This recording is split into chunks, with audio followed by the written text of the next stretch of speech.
if you just communicate with really cool people who are talented in the industry, somebody probably knows somebody. You know, there's not a lot of drift events that have an emphasis on atmosphere, and that's what I wanted to go for. Drifting is now getting to the point where I think a lot of people are realizing if you have a higher barrier to entry, you have a lot less problems down the road. One of the most interesting things that I've seen in some of the events across America is how they'll like not let you drive if you're on stock wheels. Probably the wildest burnyard I've ever seen. Ben Hobson burnt his car to the ground. It's so funny to see T-Pain go from being judged as like a hip hop artist to proving his worth. Side note, T-Pain edits his own music videos. I saw Chelsea DeNova rap like half of Enter the Wu-Tang. If you go to SEMA, meet people is number one. You never know who that service. person knows. The fact that sliding a car is not in our DMV curriculum is mind-blowing. Look, they said that I couldn't do it, so I went and did it. W's only, you know I've been.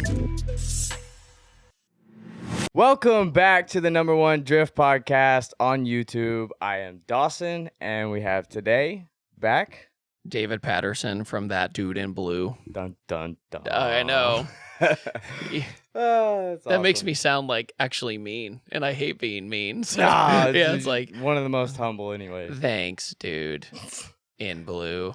All right, that's the last one. Perfect. All right, enough dad jokes. Yeah, that's right. Go ahead.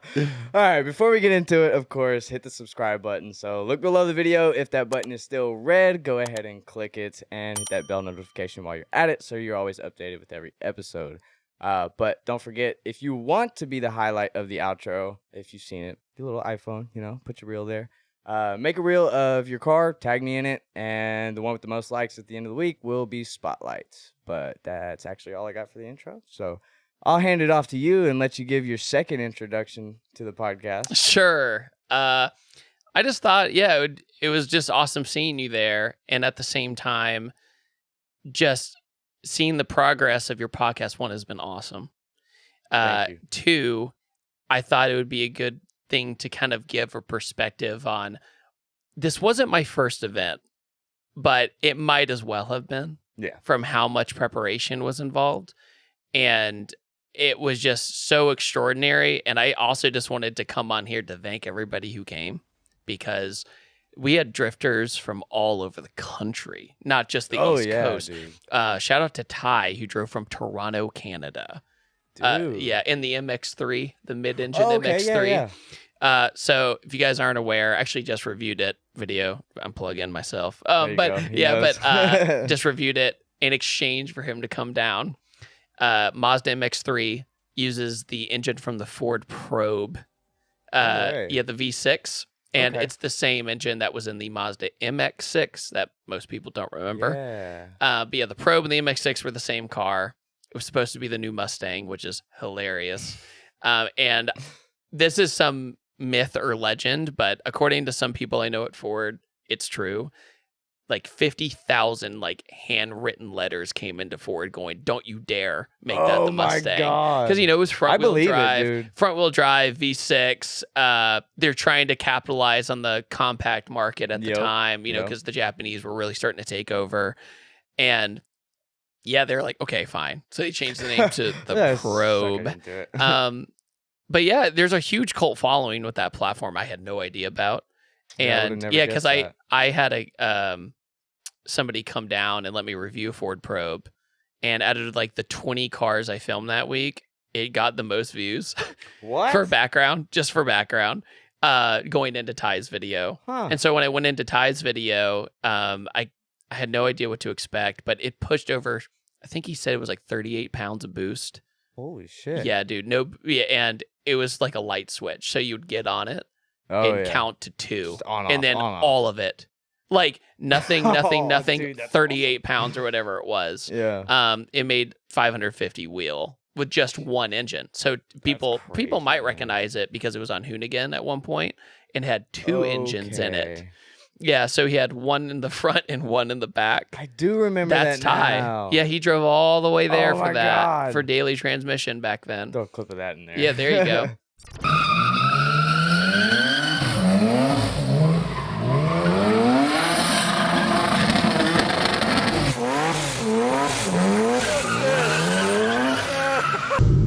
Oh, front wheel drive.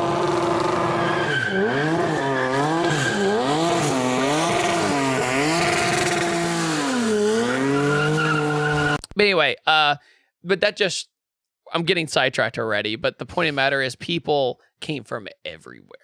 Yeah. And it was so neat to see that everybody came up to me and thanked me for the experience. And they said, oh my God, this was better than I expected. And somebody asked me the other day, like, what was the moment you realized it was going well? And it was at Lanier on the other side. There's this tiered parking. Like, it's very tall. Oh, yeah. And you climb to the very top, and it was full. One, that was wild. Two, I looked down and I said, oh my God, it worked. Like, just kind of seeing all the work I had planned for 2 years almost. Dude, I'll say myself, like, you can ask my girl tonight when she shows up. Dude, I looked over at her when I was pulling in, and I was like, holy fuck. I expected this to be a good turnout, but not this fucking good. Well, here's the thing. Me too. Dude, right? There were so many spectators there. For backstory, if anybody doesn't know what I'm talking about, I had this idea of a drift event called Cosmic Drift. The original working title was called like Hot Neon Nights or something, but I realized it was way too close to like every other car event's name. You know, like Hot Import Nights or whatever. Yeah. And I didn't want it to feel like it was a ripoff of somebody else. And I couldn't come up with a name for like almost 2 years. So I'm sitting there scratching my head, and I was up in Michigan, and I did this thing with Can-Am and BRP. Okay. And I gave Chuck Liddell a ride in a side-by-side, a turbo side-by-side at like almost 80 mile an hour or something, Chuck 70 Liddell, or 80. Yeah, UFC champ. When he stands next to you, you're like, hi, don't hurt me. Intimidation. Took him for this crazy ride along. I'll send you the video. Chuck Liddell, how was that? That was awesome.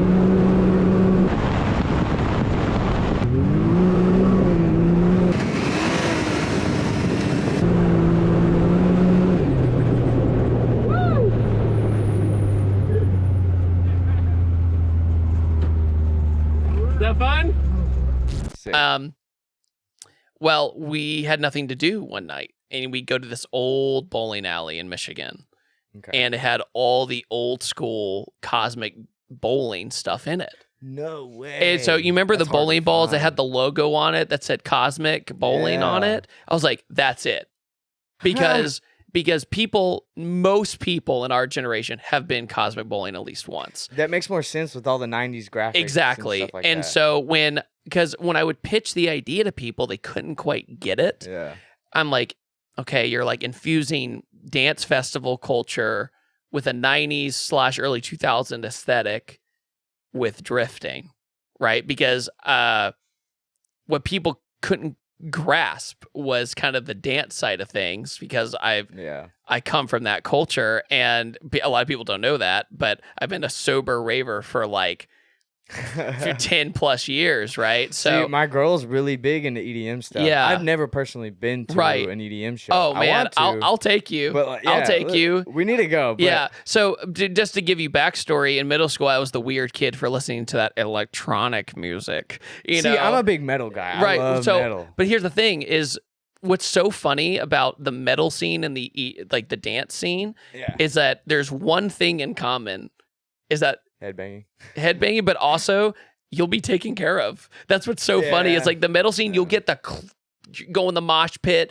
and you're getting smacked around, and then somebody's like, hey bro, you need help up? It's like, wait, what just happened? Like, okay, you just showed me kindness out of knocking me out. But anyway, I went to my first music festival when I was 25 because I just didn't have the money to go. And then when I finally went, I came back and I remember being judged for it. And people going, oh my God, like, how many drugs did you do? And blah, blah. I was like, I just saw pretty lights and thought it was cool. You know, and I went there for the music and artists I've been listening to since I was 15, right? And I really dug that. But what really sparked my interest on this whole topic, and I know this sounds like a tangent, but it all comes together, is that Electric Daisy Carnival, my favorite one, is in Las Vegas. And it's at Las Vegas Motor Speedway. So it's at the NASCAR track because they need all that space, right? Yeah. The whole place takes 3.5 weeks to build. It's serious, right? You're going to a different planet, right? And so I remember watching a DJ I really liked called Laidback Luke. And I'm watching Laidback Luke, and I look down and I see the rumble strips to the track. I mean, I'm standing on rumble strips. Sick. And I go, wouldn't it be so cool if you could drift through an environment like this? but for the masses, Yeah. right? Because, RTR did some of the spooky shred stuff, and they did some LED light crazy stuff videos, and I was like, okay, that's also cool. So how do I do this for for a grassroots audience? Yeah. So I started looking into it, and I was like, okay, it's not going to be cheap.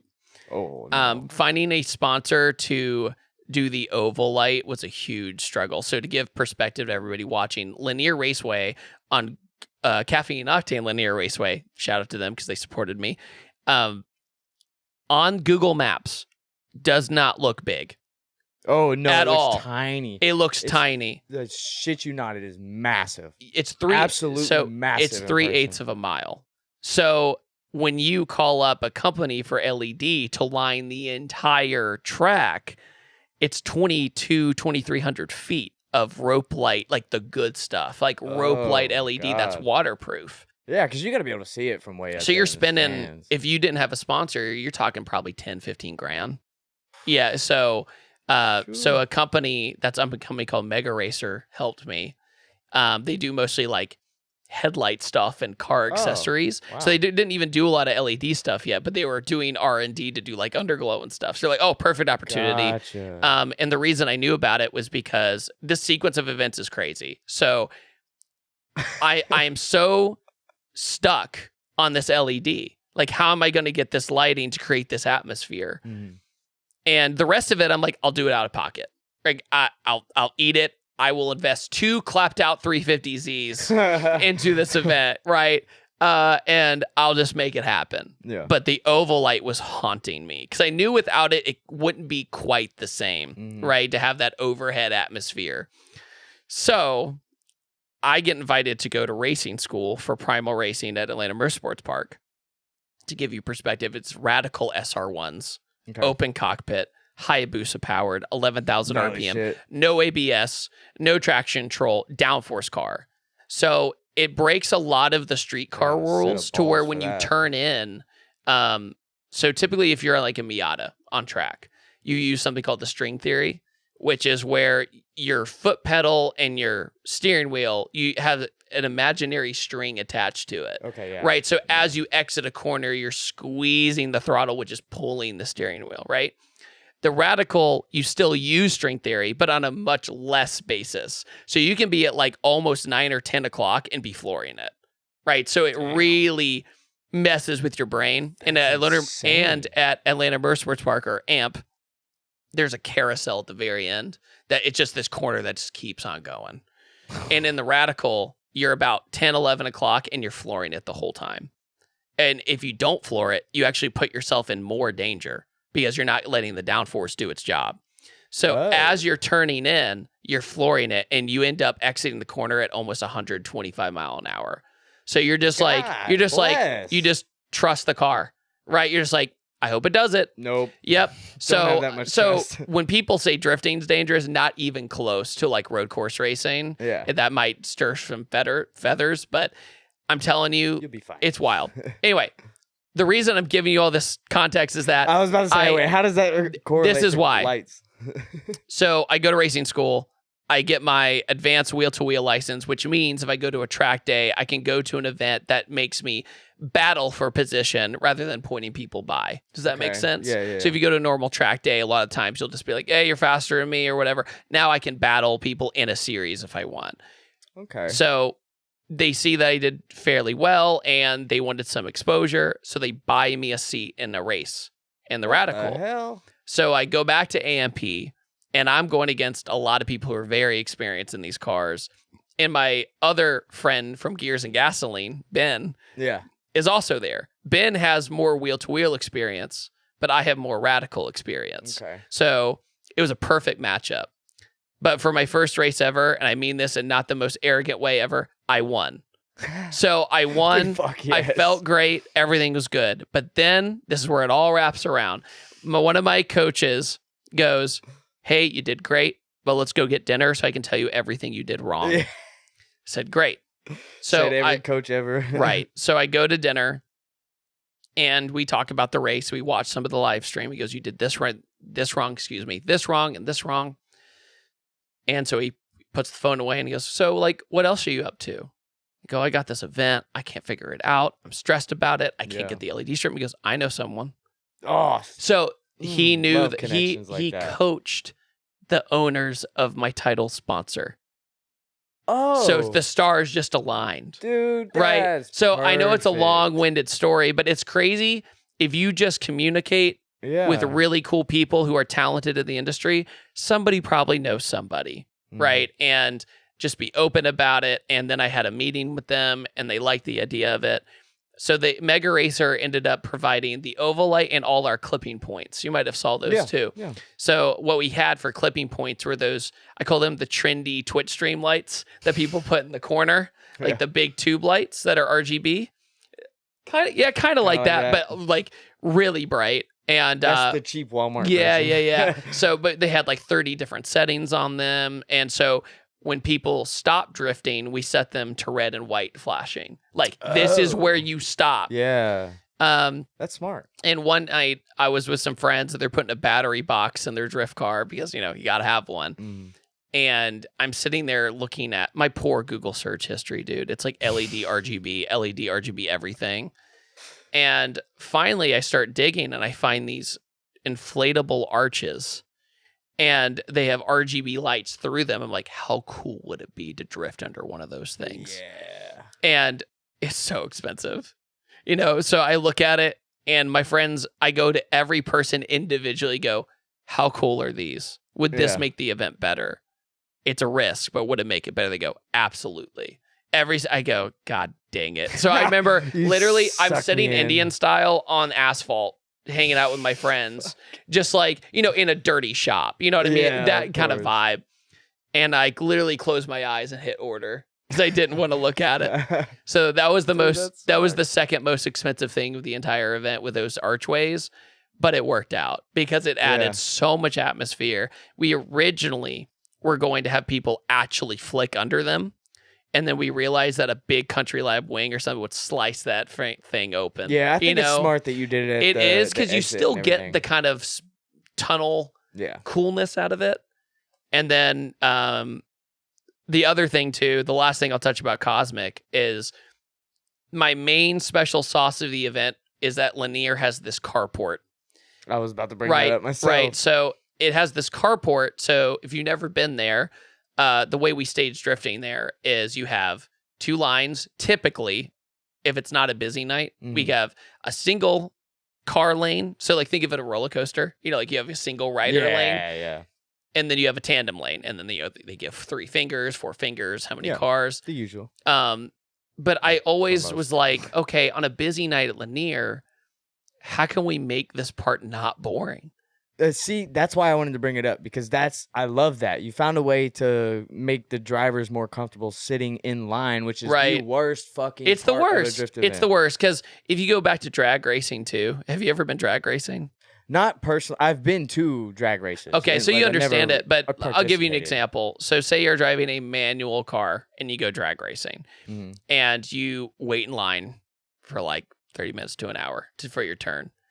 And then you launch your car and you spin. You're like, great, cool. And then you come back around again. You wait another 30 minutes and whatever. And say you're just having, say you're just having a rough night, right? Then you miss 4th gear and you're like, like, fuck this shit. Right. Like, to be fair, test and tune events are usually pretty affordable. It's a good motorsport to get into, but there's so much downtime. So with drifting, it's like, how do you eliminate the boredom of downtime? Yeah. And what we ended up doing was converting the carport. I had this vision in my head, like for 2 years, like how do we make the carport on an affordable level feel like you're going through like a space mountain or a different dimension to where it's like, it's building up to you getting to the drifting to where it's like, oh, I'm getting excited. I'm getting closer rather than, like just like, I just want to go. Shit. Right. And so, I just went ham ordering lights and I was like, I'll figure it out later, the reveal video that showed the inside, like the first like glimpse. So of it, that was like 1/10 of the lights that ended up on it. And the reason was the biggest blessing in disguise was that we only had Dustin for like 10 minutes. So what happened was, he has camp drift. He was like teaching some people how to drift that day. They had a figure 8 pit. It was really nice for people to come learn. And so we kind of organized like, hey, can I borrow you for a shoot after camp drift? Because it'll be dark out. He goes, yeah, no problem. I went up on one of his camp drift events to do his podcast. Right. So I go, yeah, no problem. Right. Yeah. So we're having a good expectation. Like, okay, we'll have him for a little bit. We'll get it done. And we have this convoluted plan. Like, oh, let's like put some of the rope light on the oval and have him drift it or whatever. And then I just look at him like, that's going to take a while. Yeah. I'm like, I don't know. And then Dustin goes, oh yeah, how long is this all going to take to set up? I go, oh no. I go, probably about an hour. And he goes, oh, well, I have to leave for Utah for FD that night.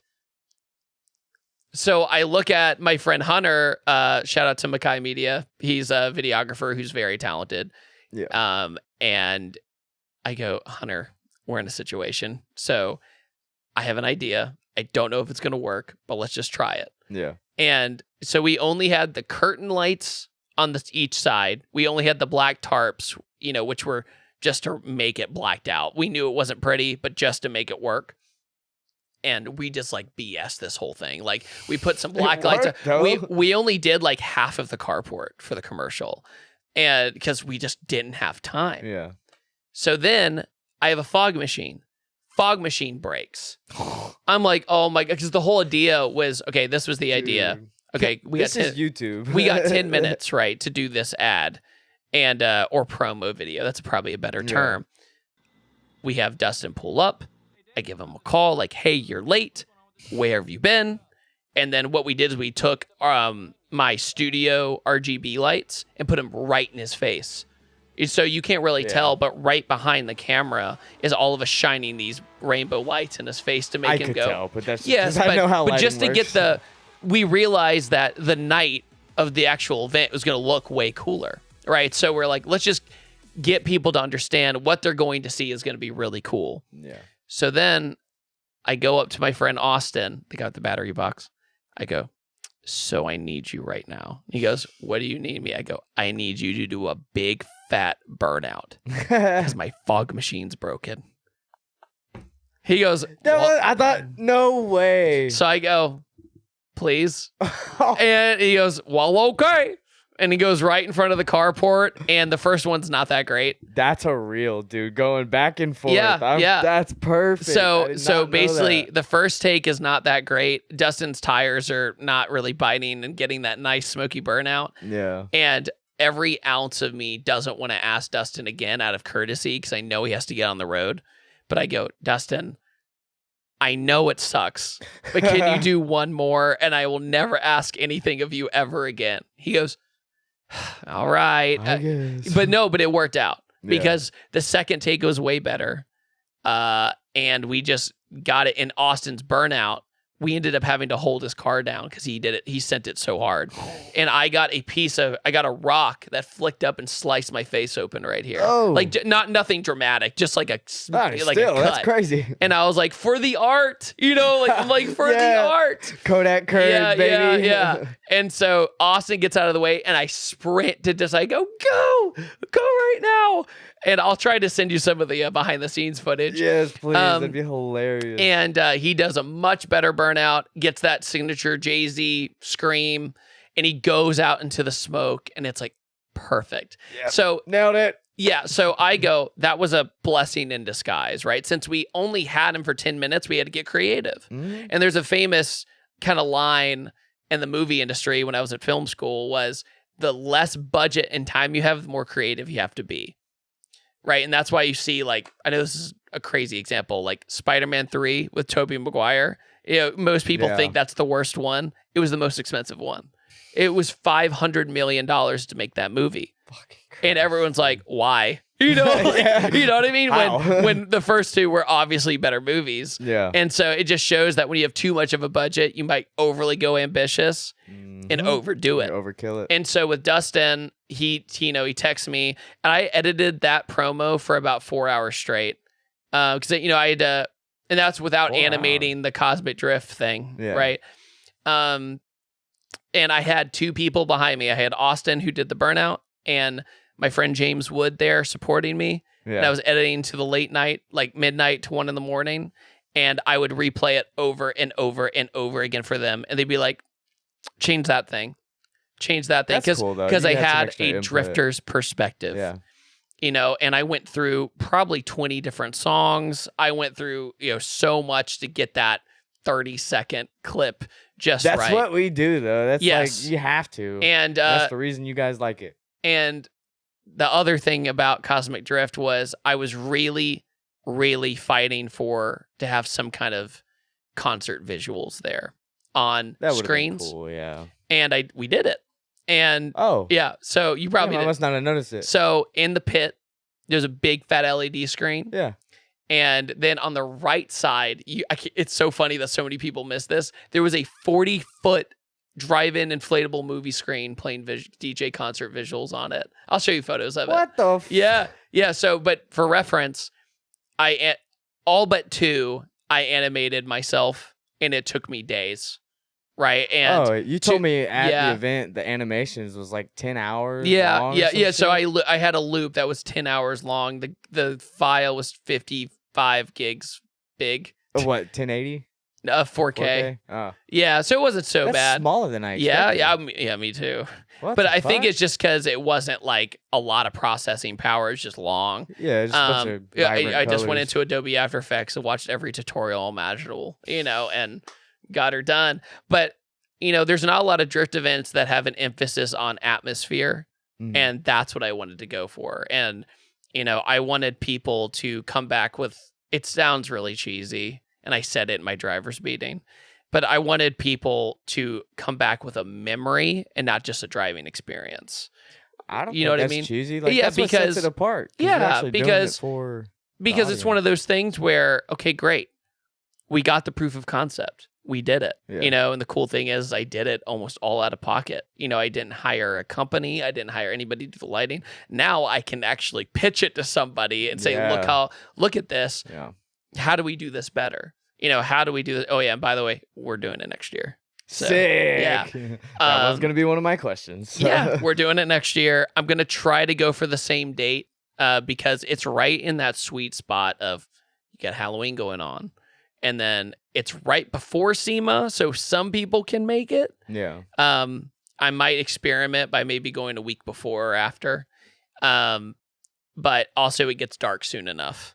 Yeah, that's another thing. True. And it's not too cold. The weather was perfect. Like, it couldn't have been better. Oh, yeah. And so just seeing people's faces. A perfect breeze, too, especially on top of the hill. Exactly.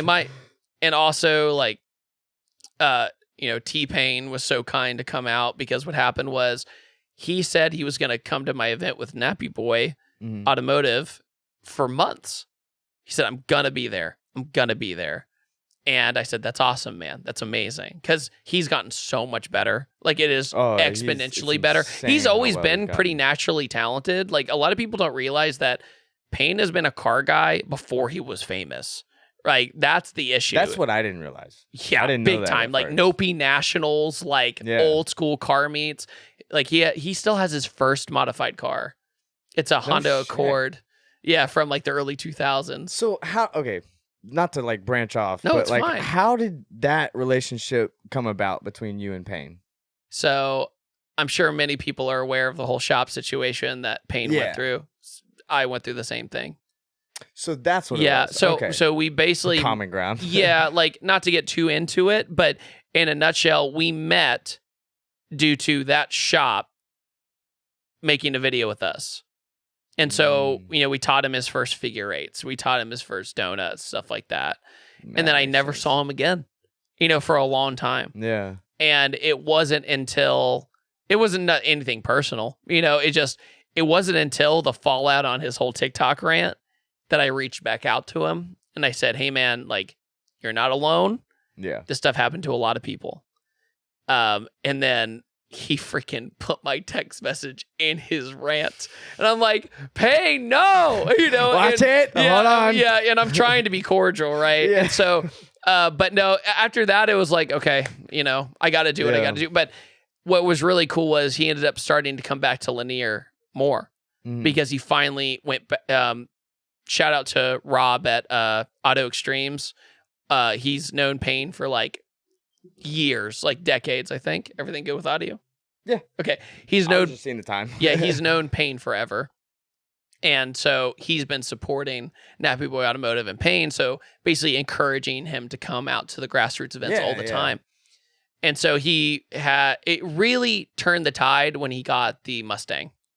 So when he got the S550, he just had the fun haver angle kit on it and like e-brake, and he got the wide body from RTR up in Charlotte at the RTR lab. It's a very simple car. Oh, it's so simple. Is it still like factory motor, intake and tune, I think. Yeah, like it's just got a wild livery on it now. Yeah, yeah.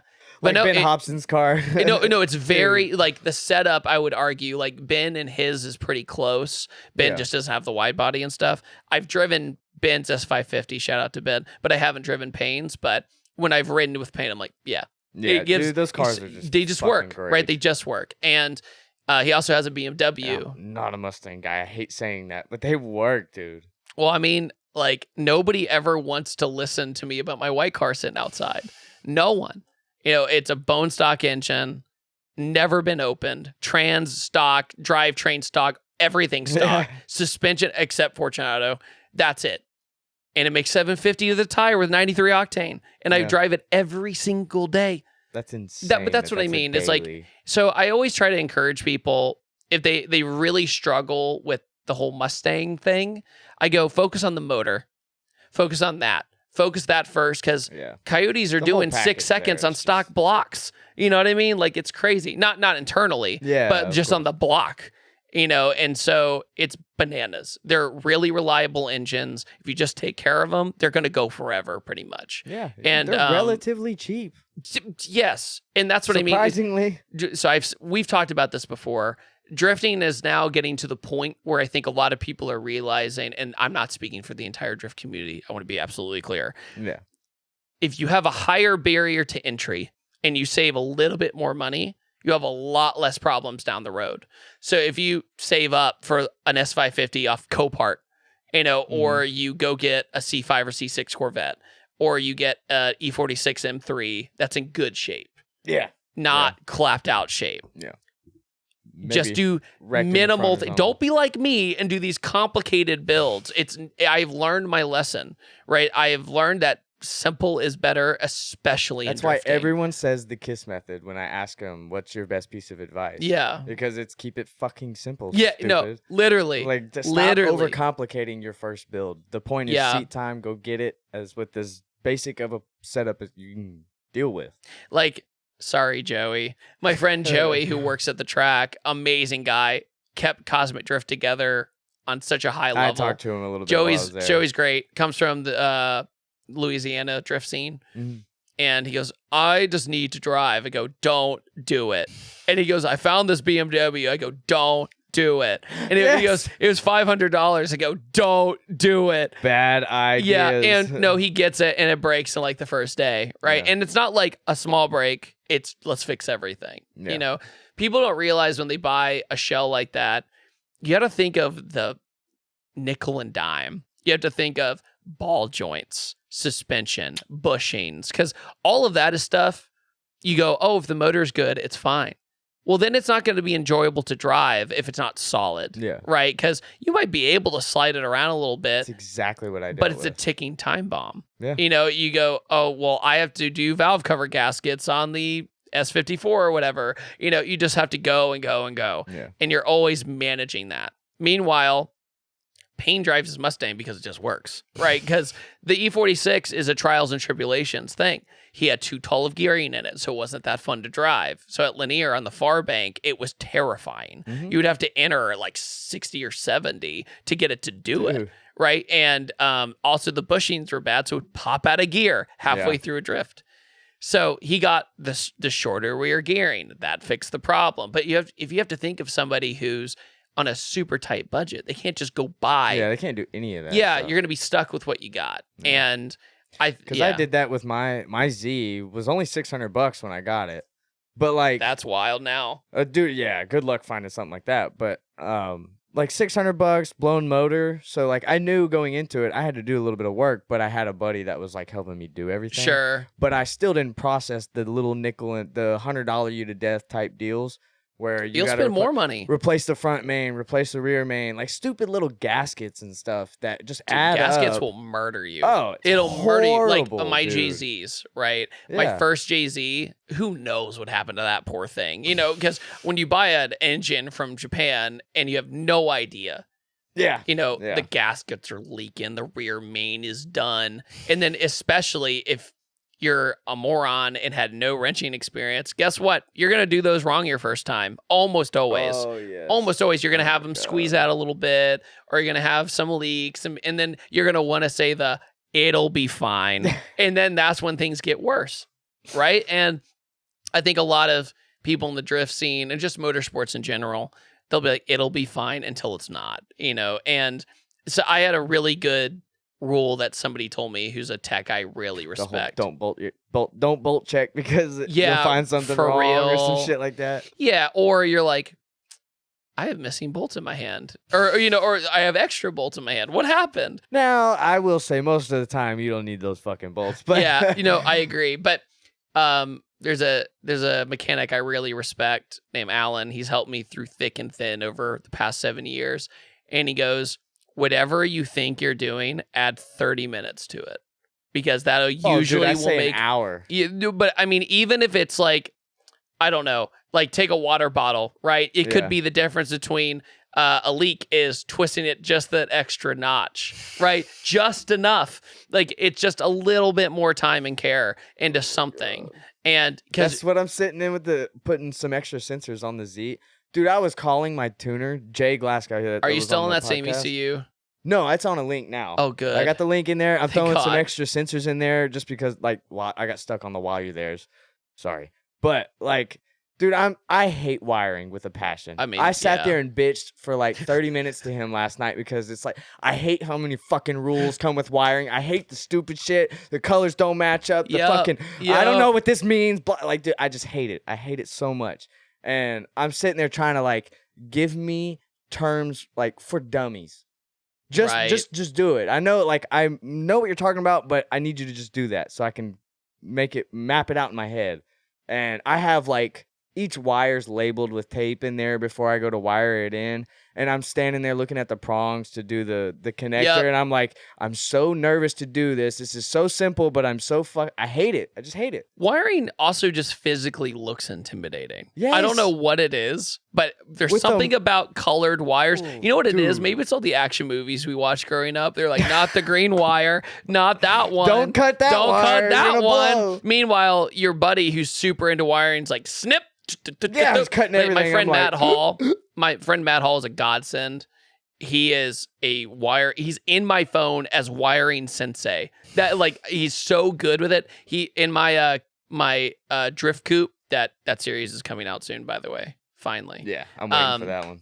Thank God. Oh yeah, for people who don't know, I built a drift car for 7 years and it's been nothing but problems. But it's almost there.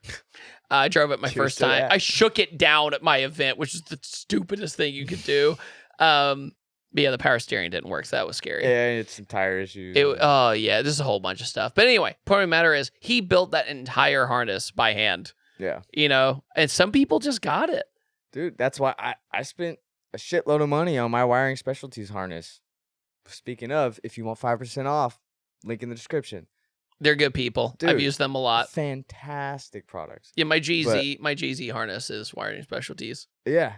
Dude, it's mint. It works so, like, never mind. Anyway. And it's labeled. Yeah, dude, that was the best part. I'm sitting there staring at every little label, looking them up.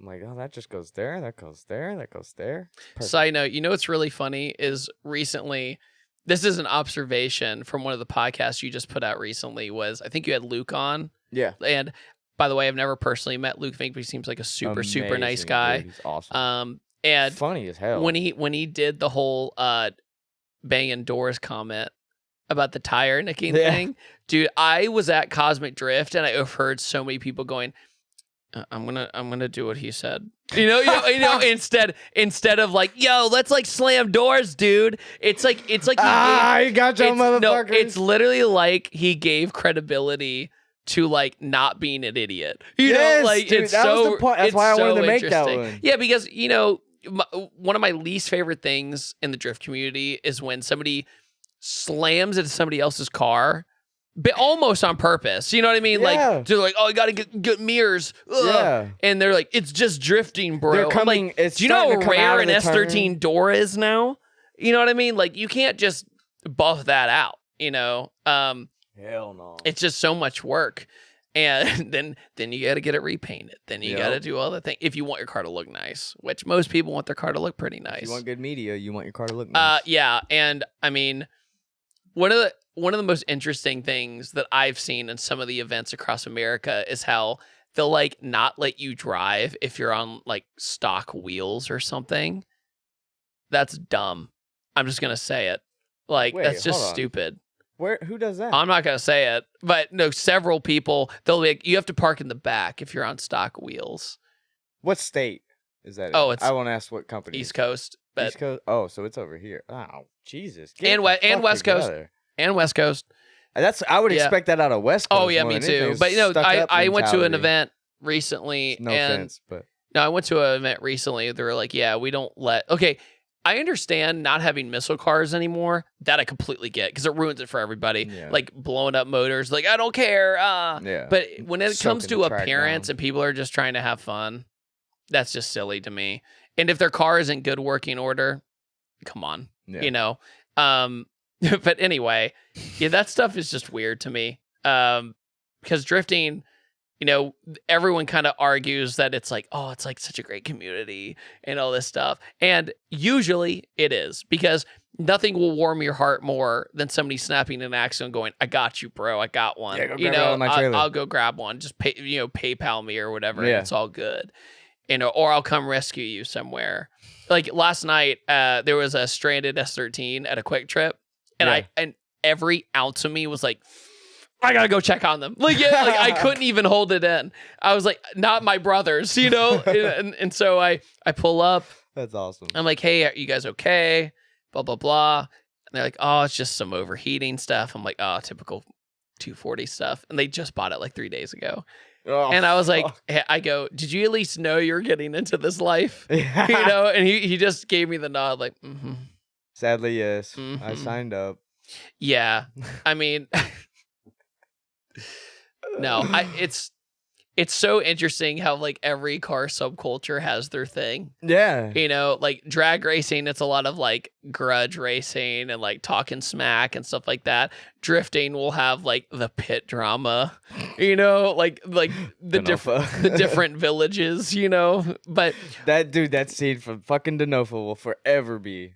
Oh, what's the so funny best is thing that's ever happened in FD. Oh yeah, I love that clip. You trying to fight, bro? By the way, Chelsea, I love you. I love you to death. Yes. Because It's all out of RTR, I guess I can touch on that real quick. Working with RTR is really cool because you've gotten to see kind of the path of not only the RTR brand but like the Fun Haver brand, and how they market all this stuff is so smart.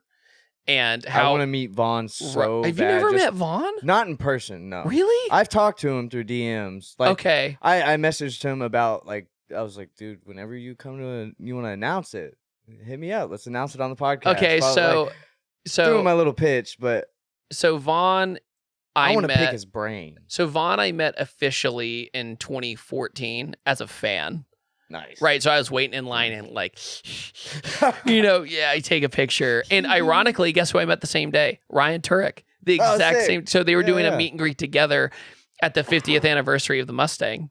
Okay. And I was so excited because I had been watching since Vaughn had the first S197 Mustang, you know, like the retro one with the old Falcon livery on it. So like he was really my first introduction into American drifting. You know, it was like, oh, people do this here, you know, it was right around the era of Tokyo Drift of 2006. So that's what really made me go, oh, this is a thing here as well, not just Japan. So meeting him was really cool. And I just remember it was pouring rain and it was freezing outside. And I walk away and there's this monster girl holding these invitations or whatever they are, like or like little things. And I was like, she has to be cold. You know, that's all I'm thinking. you know, they're in like a tank top or whatever. Barely wearing shit. So I know she's holding something. And in hindsight, it was nothing special. She was just handing them out. But I thought that I might have to get one, right? Yeah. So I go up very sincerely, I'm like, dude, you have to be freezing. And we started talking a little bit. She was like, you're so nice. Come. And it was a RTR after party. So it was like a little invite. Hey, come to this address at this time or whatever. Anybody could come. It wasn't like some exclusive thing, but it felt special. Right. And so I remember going back to my hotel and sitting in my hotel. Remember, I'm by myself. Right. Mm-hmm. So this is the era of YouTube where like I still travel almost all on my own, but this is when I was getting used to being by myself. Yeah. Right. And so I'm in my hotel room, kind of sitting, twiddling my thumbs, going, I'm not a partier. I don't drink. And it's at a bar. I should go. Like I just had this gut feeling. None of it like, makes sense, but we're going. None of it did. But I think this is an important message that sometimes you just got to go out of your comfort zone. Oh, yeah. And so I drive my 13 Mustang Smurf to this place, like somewhere near downtown Charlotte. And I walk in. It is loud. It's, it's a bar. And in the very back room, it's kind of quiet. So that's where I go. Nice. And there's some like these long like tables with bench seats on them. Kind of like think of giant wooden picnic tables almost. And I sit down, and a friend of mine was sitting there named Rob Raybon, who was like the first guy or one of the first guys to ever bag a Mustang, like put airbags in a Mustang. Cool. And he's basically solely responsible for creating that whole trend. Like it was just crazy. You, yes, Rob. Yeah. So I'm like, oh, good. I know someone, and so I'm talking to Rob, seeing how he's doing. And then Vaughn sits right across from me. He sits down. I go, oh. No That's way. Intimidating. Not so much intimidating. I was more excited. Yeah. I was like, oh, I can actually like have a genuine interaction rather than like a meet and greet. That's fair, yeah. Like there's nothing wrong with meet and greets, but they have their purpose, and then there's like they're actually, in work mode. Right, like right. And so say hi and bye. I sit and I go, hey, Vaughn, how you doing? He goes, I'm doing good. I go, how was your day today? Because he did some drift demos that day. And he goes, it was very wet. That's all. I just remember it like it was yesterday. I was like, crazy. Yeah. Damn, that's crazy. I was like, oh, like that God. never happened. I'm like, great. I got to say something more intelligent here. And he goes, where are you from? I go, I'm originally from Richmond, Virginia. And he goes, do you know a place called Cloverleaf Mall? I go, yeah. That's where I learned how to drive manual. It was this abandoned mall. It was like one of the first malls that had the 90s downfall. You know what I mean? Slowly eroding away in these giant open parking lots. He goes, I drifted there. Yeah, so they had drift events at this abandoned mall in the 2000s. That's tight. So I learned how to drive manual in the same lot he was learning how to drift in. So that kind of gave us a quick, yeah. And then I remember I asked him to sign my dash afterwards. I was like, this was a cool experience. I drive away. I remember just like being so stoked driving back to my hotel. Like that was a great experience. I tell people that if you ever want like an in with somebody, find common ground or a common enemy. Yeah, yeah. And it was a genuine, nice conversation. And he showed me, I remember the S550 was just about to come out. It wasn't even out yet. Oh, and so he showed me, he goes, don't tell anyone. He showed me the RTR S550 rendering. Like, he's like, what do you think of it? I go, it looks awesome. So gnarly. It's really cool. And so that was the first time I met him and got to know kind of the RTR crew at all. Like, when I say no, I mean, interact with. Yeah. Acquaintance. Yes. So years go by. Actually, no, years don't go by. What happens is a few months later, I go and I film FD my first time. Okay. And it's at Wall Speedway up in Jersey. Gnarly track. Real quick switchbacks, stuff like that. And I can't get a media pass. And FD goes, hey, like, they basically say, no, we're out of media passes or something like that. Well, out of sheer spite, I go anyway. So I drive all the way to FD at Wall Speedway with a friend named Dan at the time. I stay with his family. We get there. And I show up geared up. I have a jib crane.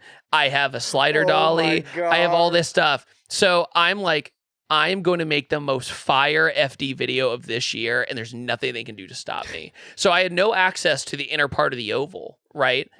But it actually worked out because all my angles were original. Yeah. Right. So I found this corner on Wall Speedway where I could go into basically almost the trees near the bleachers and set up my jib crane, and I could get over the fence. and get them to come by. So I have all these really cool shots of Wall, and I'm just walking around taking B-roll of all the pits and everything. It's my first FD. So I film everything, right? Because I'm not, all the sense of wonder is there. Miss a shot. So I come back, I edit it, I put it up, and guess who downloads my video and puts it on their YouTube channel? Formula Drift. Ah, no way. Yeah. And this was, you said what? 2014. So I go, well, that's kind of crappy. But then I read their little fine print and I realized that I was in the wrong, which kind of sucks. And it says any audio or video taken to this event, we can take. Right. So I was kind of salty about that. Yeah. I go, that's a bummer. And out of all the content that was out there, mine was like the only one they took. So I'm like, how ironic is it that I was the one who couldn't get the media pass? They told you they took my video. So I was honored and disgraced at the same time, right? So I go, you know what? I'm not going to film there next year. Yeah. Fast forward to next year, and about 2 months before, Black Magic Car Care, who was sponsoring FD, goes, hey, how would you like to go to Wall Speedway and film FD? And I go, well, what's the catch? You know, in exchange for some videos. And they said, well, you get to ride with Vaughn. I go, and I get to hang out with Ford Performance and film behind the scenes stuff. You caught me there. I got an interview with Vaughn. I got to ride along with Vaughn, all that stuff. And I was protected, copyrighted wise. So all my footage was mine. So I went back. And it's so funny just to think, but to think of like us in the back of that bar, fast forward 1 year, I'm interviewing him, you know, and then riding with him. And then I remember he had an S550 EcoBoost RTR that they were prototyping. And he goes, go take it for a spin, make a video on it. I go, okay. So I get in it and the security wouldn't let me out. They said, are you stealing Vaughn's car? I was like, no, like I'm with them. No, call him now, I'm please. Literally trying to get, at the end, I've left it in the video that them like saying I'm not allowed to leave. And so I said, sorry guys. At the end of the video, I was like, sorry, can't do it. I don't know. Yeah, but that was like my first thing with them. And then fast forward as years go by, I get closer to their marketing and everybody else at RTR. I love all of those guys there. They're all really hard workers. They all do their job. 5-Star Jim, who works at the front desk, is super cool. He's called 5-Star Jim because his customer service is so good. Hell yeah. And just everybody there everybody there, I feel like deserves it. You know what I mean? Like it just, and seeing their marketing and everything at Bowling Green, where I just was for Ford Fest. Yeah. They did this thing called like the RTR experience or something along those lines. And I came there as like a proxy to observe and film it. And so you could enter your car into like a raffle or a contest and you could win this experience. And so you got to ride with Chelsea and Vaughn. You got to go off-roading in their Broncos. You got to do all this stuff in one day. They just packed your day. And most of these people had never been on track before, never done autocross before. Chelsea and Vaughn were only there for a day. Yeah, that's what I mean. That's crazy. So it's pretty incredible, like, that these people got this amazing experience, you know, that they got invited by this ginormous brand and said, hey, you get to do everything in one day. So the fact that they're trying to spread that motorsport message, and I understand that a lot of people in drifting, they're like, oh, it's the corporations, man. You know, it's the big team. But there's a reason why they're a big team. You know, unfortunately, when it comes down to it, sure, they might have more funding and stuff like that. But until FD has some kind of cost cap, you know, it's kind of like F1, right? It's not, of course, Red Bull's going to be faster. Of course, they're going to be faster than Williams because they have more money. But the thing is with RTR, they also have really good drivers, right? So with, I mean, James the Machine Dean, and I mean, he's a fucking animal. He's an animal. At SEMA, he's over there in a cast, just watching everybody going, this is cool. And I'm like, wait, so you did your last rounds with a broken collarbone? I'm like, that's amazing. What a savage. Well, yeah, but anyway, it's just cool to see that brand grow over the years and see what they've done. They made their products way better. They collab with the right people. They do all the right things, you know, and that's why a lot of people might resent it. But but it is what it is, man. I mean, their cars are fast. Fucking great for drifting. it's great for drifting because it's amazing. When I tell you, when I'm at Ford Fest and people are like, oh, I've heard of them, but what do they do? You know, because you have the older generation. They're going, isn't that wasting tires? And then I have to explain. And I hate that conversation. Yeah, I hate that conversation. Like at SEMA, this old guy was watching them do their demos, and he's like, what a waste of tires, and Mustangs are stupid, and I go, what? And then I had a long day, because you walk like 30,000 steps at SEMA, right? I go, so what's wrong with them? He goes, well, I just don't like him. I go, that's not a good excuse. And I don't know why. Sounds like a personal problem. Yeah, I know. Literally, he goes, well, my expedition's faster. I'm like, okay, you have. I'm like, God. Here we go. So not only are you a Ford person, but you drive an expedition. Yeah, I'm like, which is like, who gives a fuck? Well, no, but no, when you get a response like that, you're like, wait, why am I arguing right now? Yeah. Like, man, I've gotten this low. Yeah, it's kind of like online. Like, I have taken the hard lessons of over a decade of being on YouTube that it's never worth it. You know, just like if someone, unless somebody attacks you personally or your family or somebody else, like defamation, basically. It's deal with that. If somebody's just like, this sucks, it's like, whatever, you know, who cares?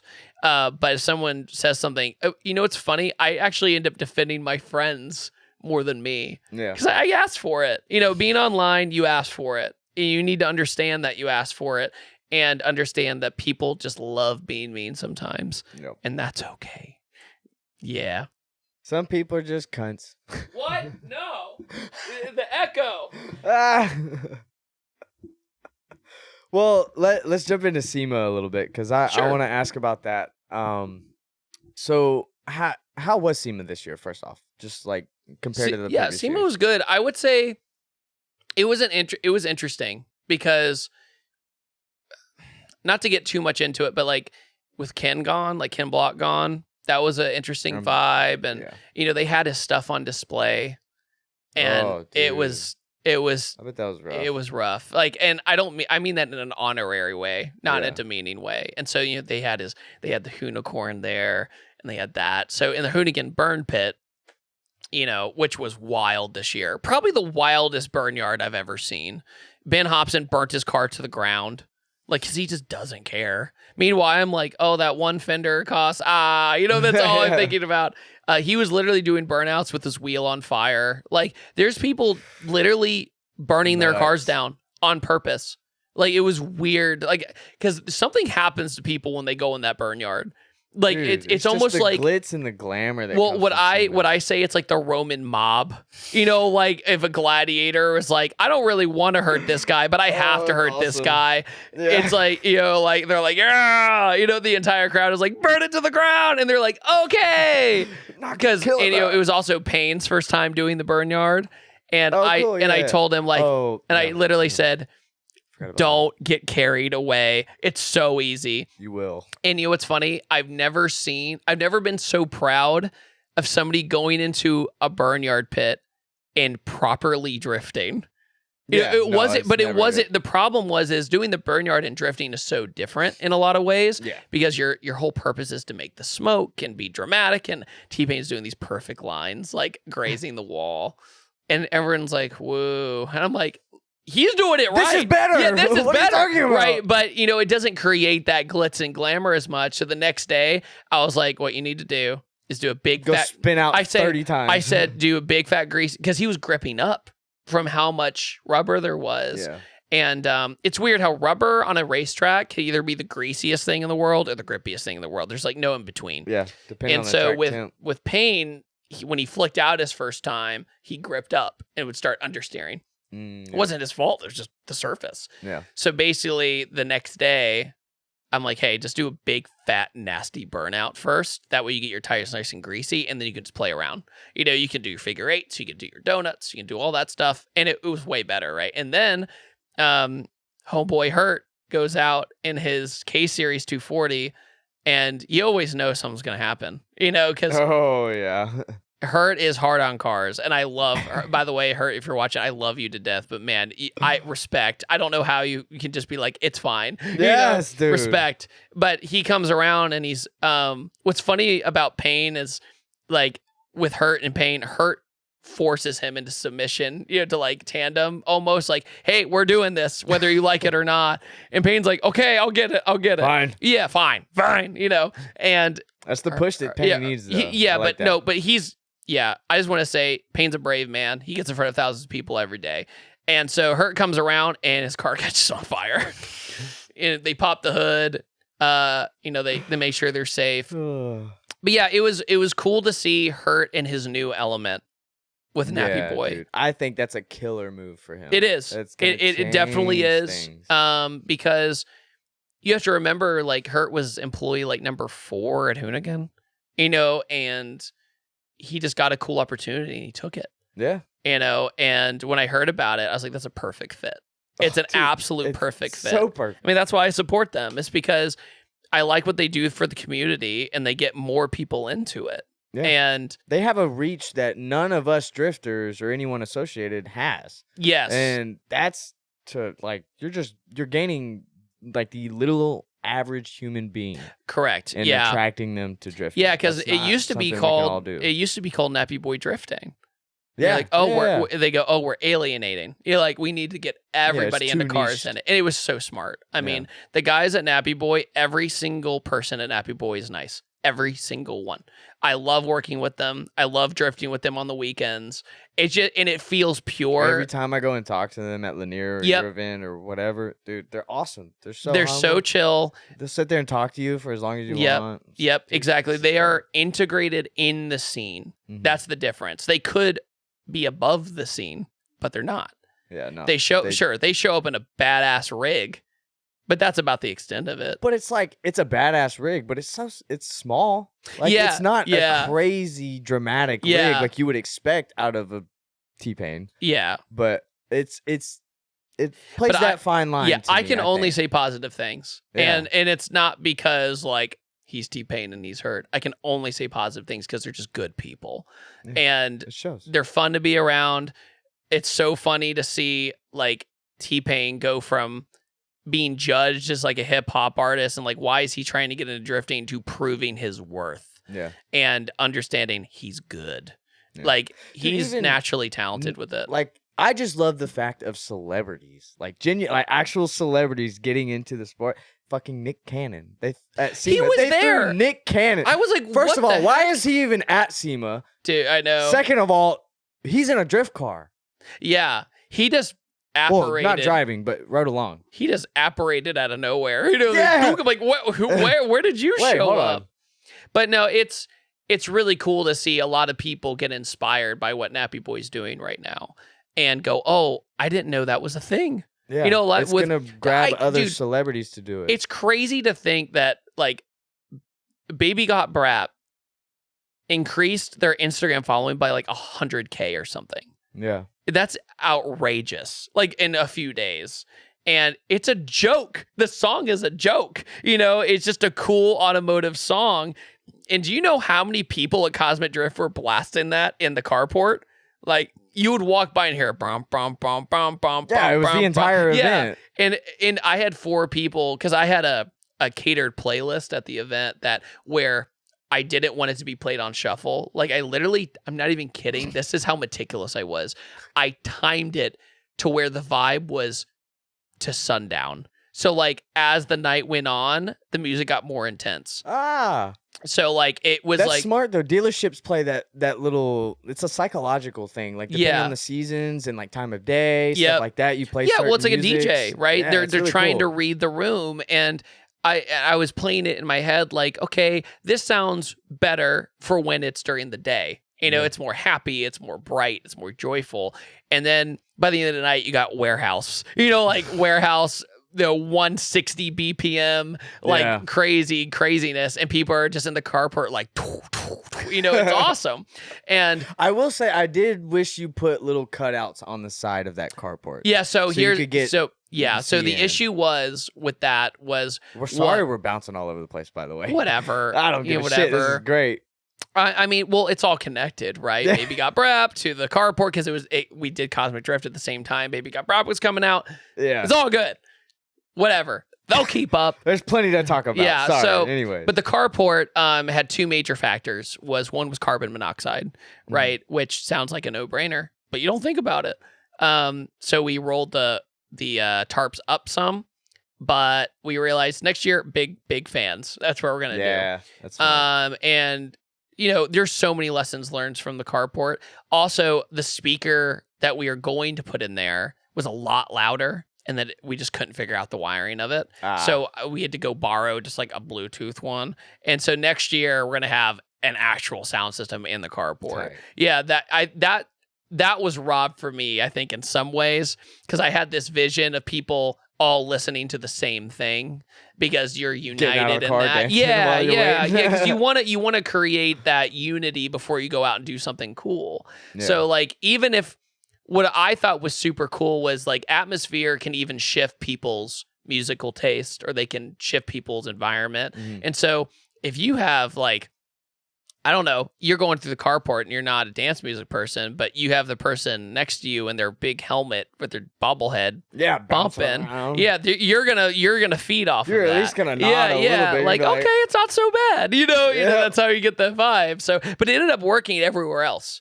When I went up into the stands and stuff, I saw people like jamming pretty good. Yeah, so if you're introverted, you definitely know what we're talking about. Yep. It was a good feeling though. It was but hearing so many people come up to me and go, "Hey, when you get the chance, can you play Baby Got Brap over the speaker?" Like, I got that at least 10 times.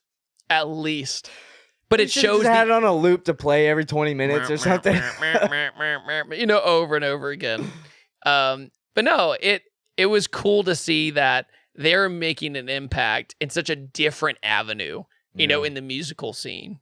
Because the song did really good. I was like not surprised because it's so niche. It's already almost at 1 million on the music video. I was like, by the way, side note, T-Pain edits his own music videos. No way. Yeah, he edited Baby Got Brap, and I was fascinated by that. Yeah, so that's also You're a gangster, dude. Oh, so get this, like sorry. He's about it. He's more than about it. So we're at the Burnyard, and he got his Burnyard thing done. Yeah. Comes back out and he's like antsy. I'm like, "What's up, man?" He's like, "I'm just trying to get back to the hotel, do some editing." Like, he is always on with creative stuff. Dude. Because he went to LA, did a film shoot, then went to Vegas, then did the Burnyard, started editing that music video from the film shoot in LA.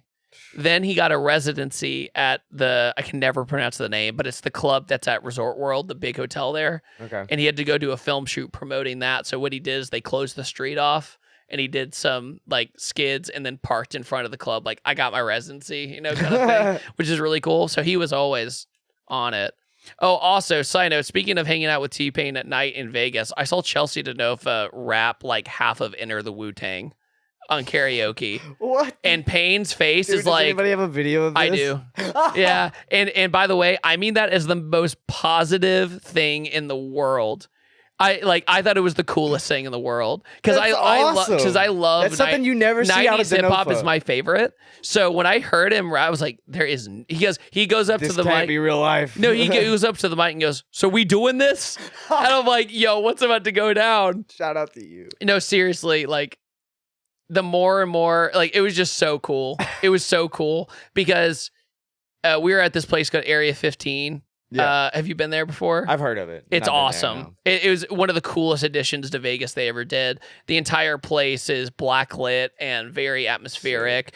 And they have this thing called Meow Wolf, which is like an art thing where you go through a grocery store and you open a trap door and you go into like a psychedelic world, and it's really cool.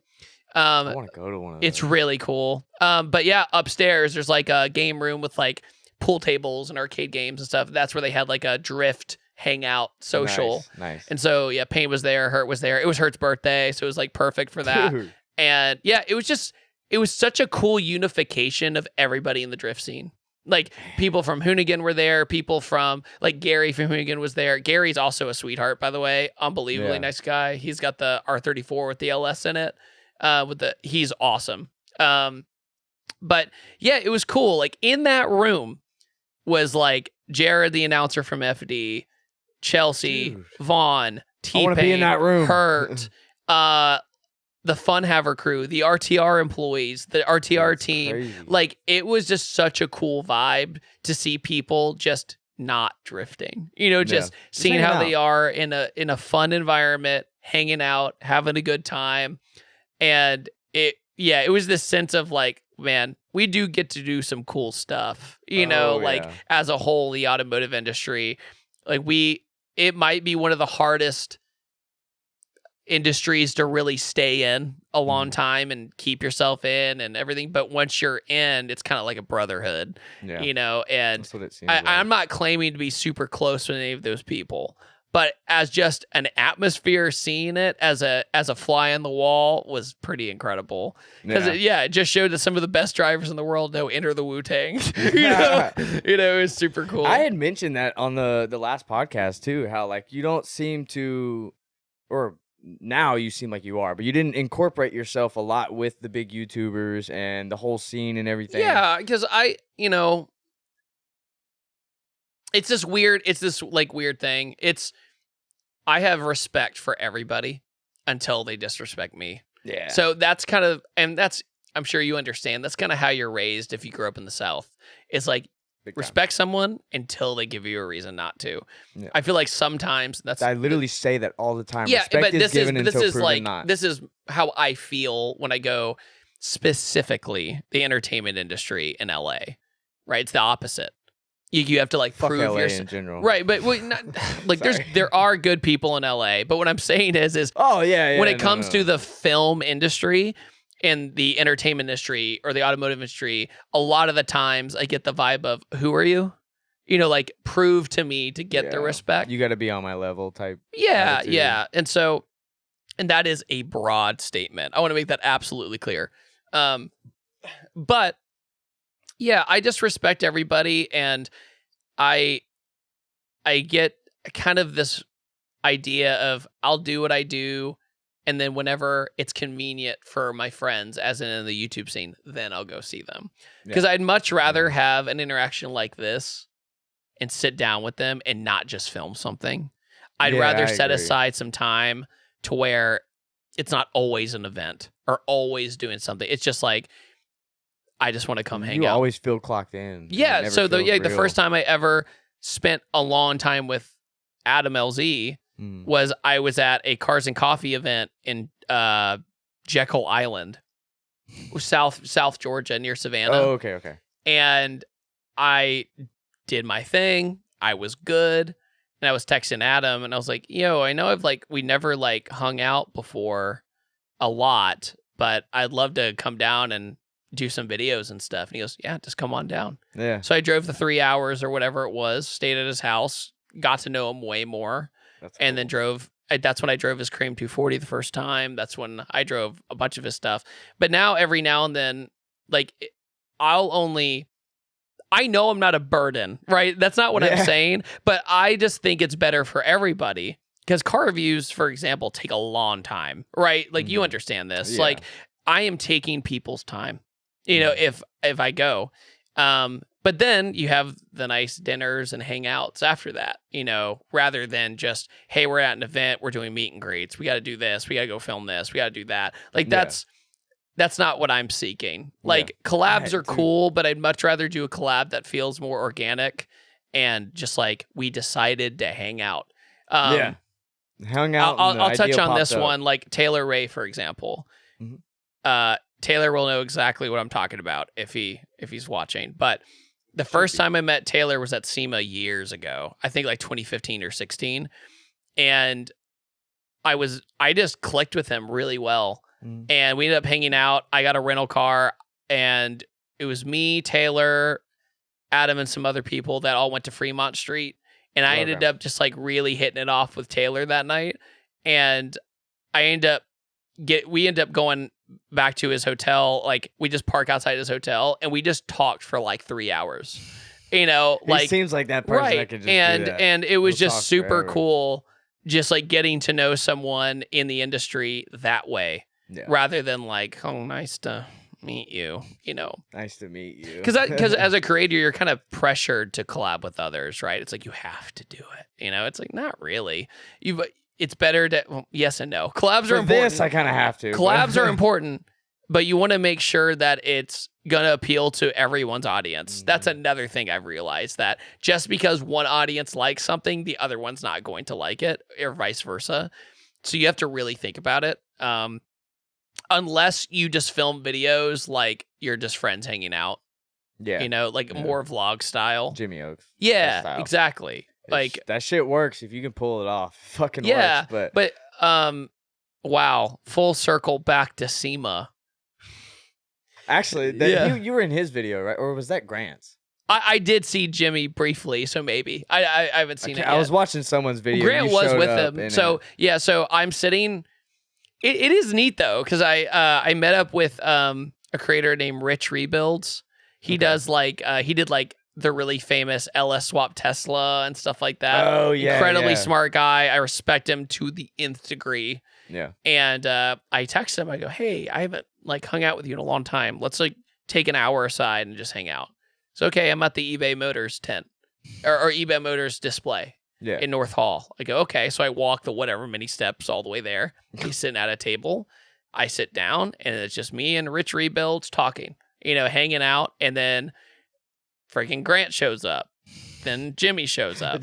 Then Tommy Evia shows up. Then it just kept going. Yeah, like, so, hey, I know those people. Yeah, so we end up all just talking for a little bit. You know, the number one thing you get out of SEMA is usually before and after SEMA.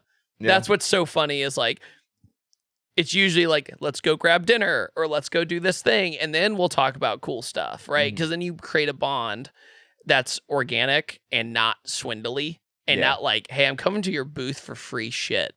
You know what I mean? That's not what it comes off as. Yeah. It's like, let's work together on something. So let's feed off of that real quick. So whenever someone, let's say a new creator, someone has never been to SEMA for specifically that reason, they're going, they want to have the right idea going up to these booths. Like, obviously, you don't want to just sell yourself immediately to these people. Like, what's your kind of general plan going into SEMA? First, you need to go there with a plan. Exactly. I know that sounds crazy, but the issue is if you treat SEMA like a car show, you're doing it wrong. That's my opinion. So here's my example. In 2014, it was my first year. I went and filmed the whole thing. I got nothing out of it. Yep. You know, I didn't talk to people. See, because that's why I'm bringing this up, because that's what I genuinely thought it was several years ago. It was just like this crazy car show. It is, in some ways, but more so outside. Networking. But yeah, it's all about networking. And at the same time, like, I'm not an expert on pitching myself, right? But in 2015, I went back with a completely different mindset. I go, what goals do I want to meet this year with my car? Yeah. Or what do I want to pitch myself as, or whatever? And then I go, what I'm going to do, and I do this every year now, is I walk the whole show for 3 or 4 days. Or whatever it is, and I take notes. I go, what were my favorite cars? If I want to make a SEMA video, which sometimes it's up in the air, you know, because so many people do it. SEMA videos normally flop. You have to be real careful. Like, in my opinion, it's better now, it seems like, as like a social media thing, not a YouTube thing. Like, here's my favorite cars at SEMA or whatever. Short form stuff. What I've noticed is I've had 2 successful SEMA videos, and one was a very special case where I had a 1-of-1 overnight stay permit. A group called Con Media had connections to SEMA higher ups, and I was able to literally stay the night in SEMA. Whoa. And so I knocked out. I didn't even know that was a thing. It's not anymore, because it's the same year that intake manifold was stolen. Oh, shit. Yeah, so that video is probably my favorite SEMA video I've done, because it's almost eerie. You know, I'm walking around a convention center all by myself. Yeah. The outlets where they use for their vacuum stuff to clean the place dropped from the ceiling. One hit me in the head, and like, you know, and I slept in a camper at one of the booths. Yeah, there's a sponsor called Lance Camper, and they said, yeah, sleep in SEMA for a night. And so I did. So when I woke up, I put on my badge and walked out. You know, it was so funny.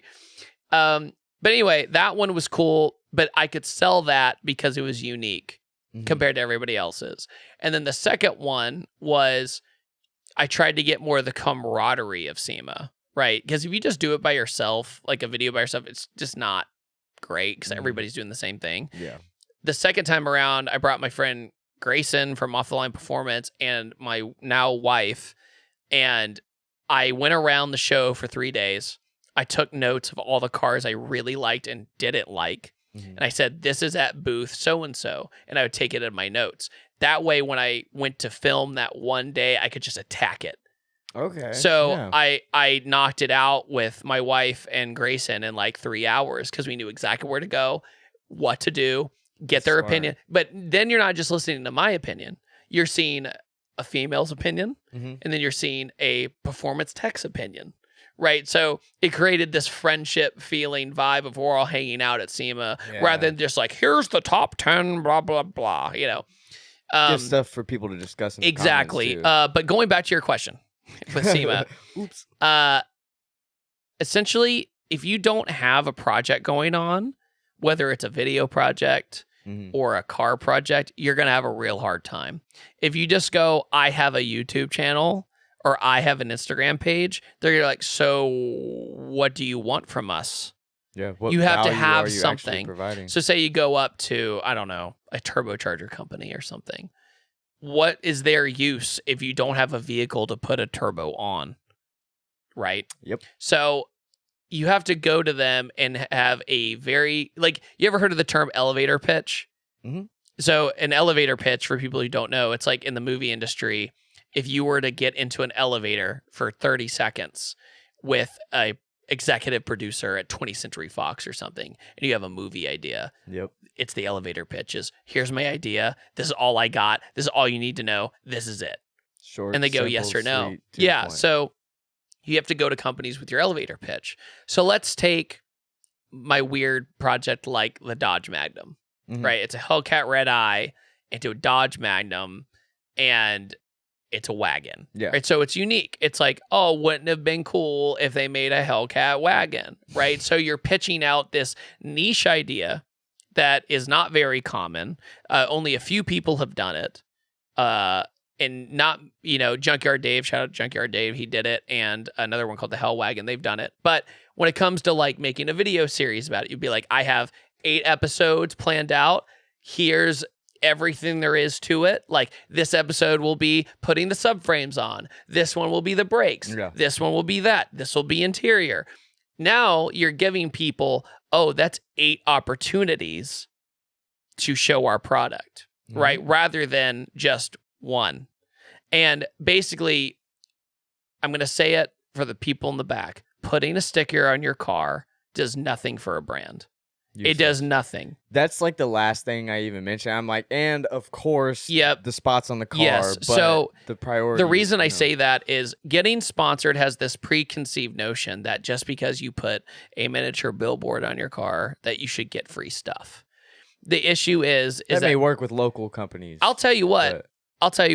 Like, sometimes it's better just to buy something because the amount of work you do for a brand, I'm not saying everybody, but the amount of work you do for a brand, you could have saved up the money and man hours to just get it. Yeah. And that is, you know. I had to, I'm not going to say who it was, but I had to say no to one myself because it just like the offer that and it's nothing to them either. They're just not in the placement to be able to help drivers like that yet. Right. And it was just too much.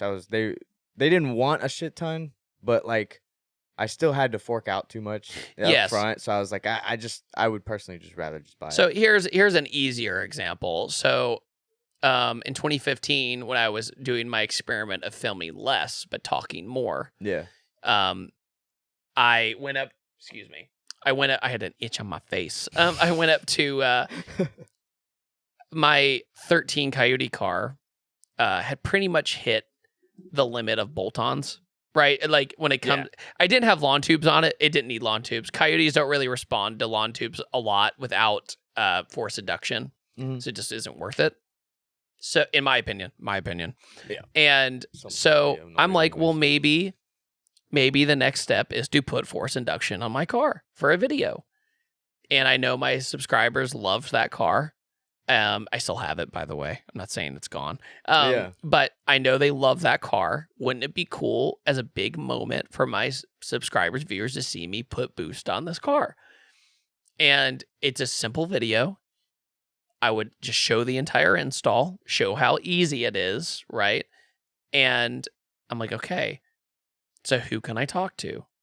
So I looked at all the different brands. I'm like, I don't want to go turbo. It'll take too long. Yeah. You know, at the time, the support for turbo codes was there, but it was a lot more complicated. So I was like, well, you know, what about Pro Charger? Yeah. You know, so it was the first year I hung out with Kyle Loftus of 1320 Video. Okay. And he had a connection to a guy named Sean who had a booth car at Pro Charger.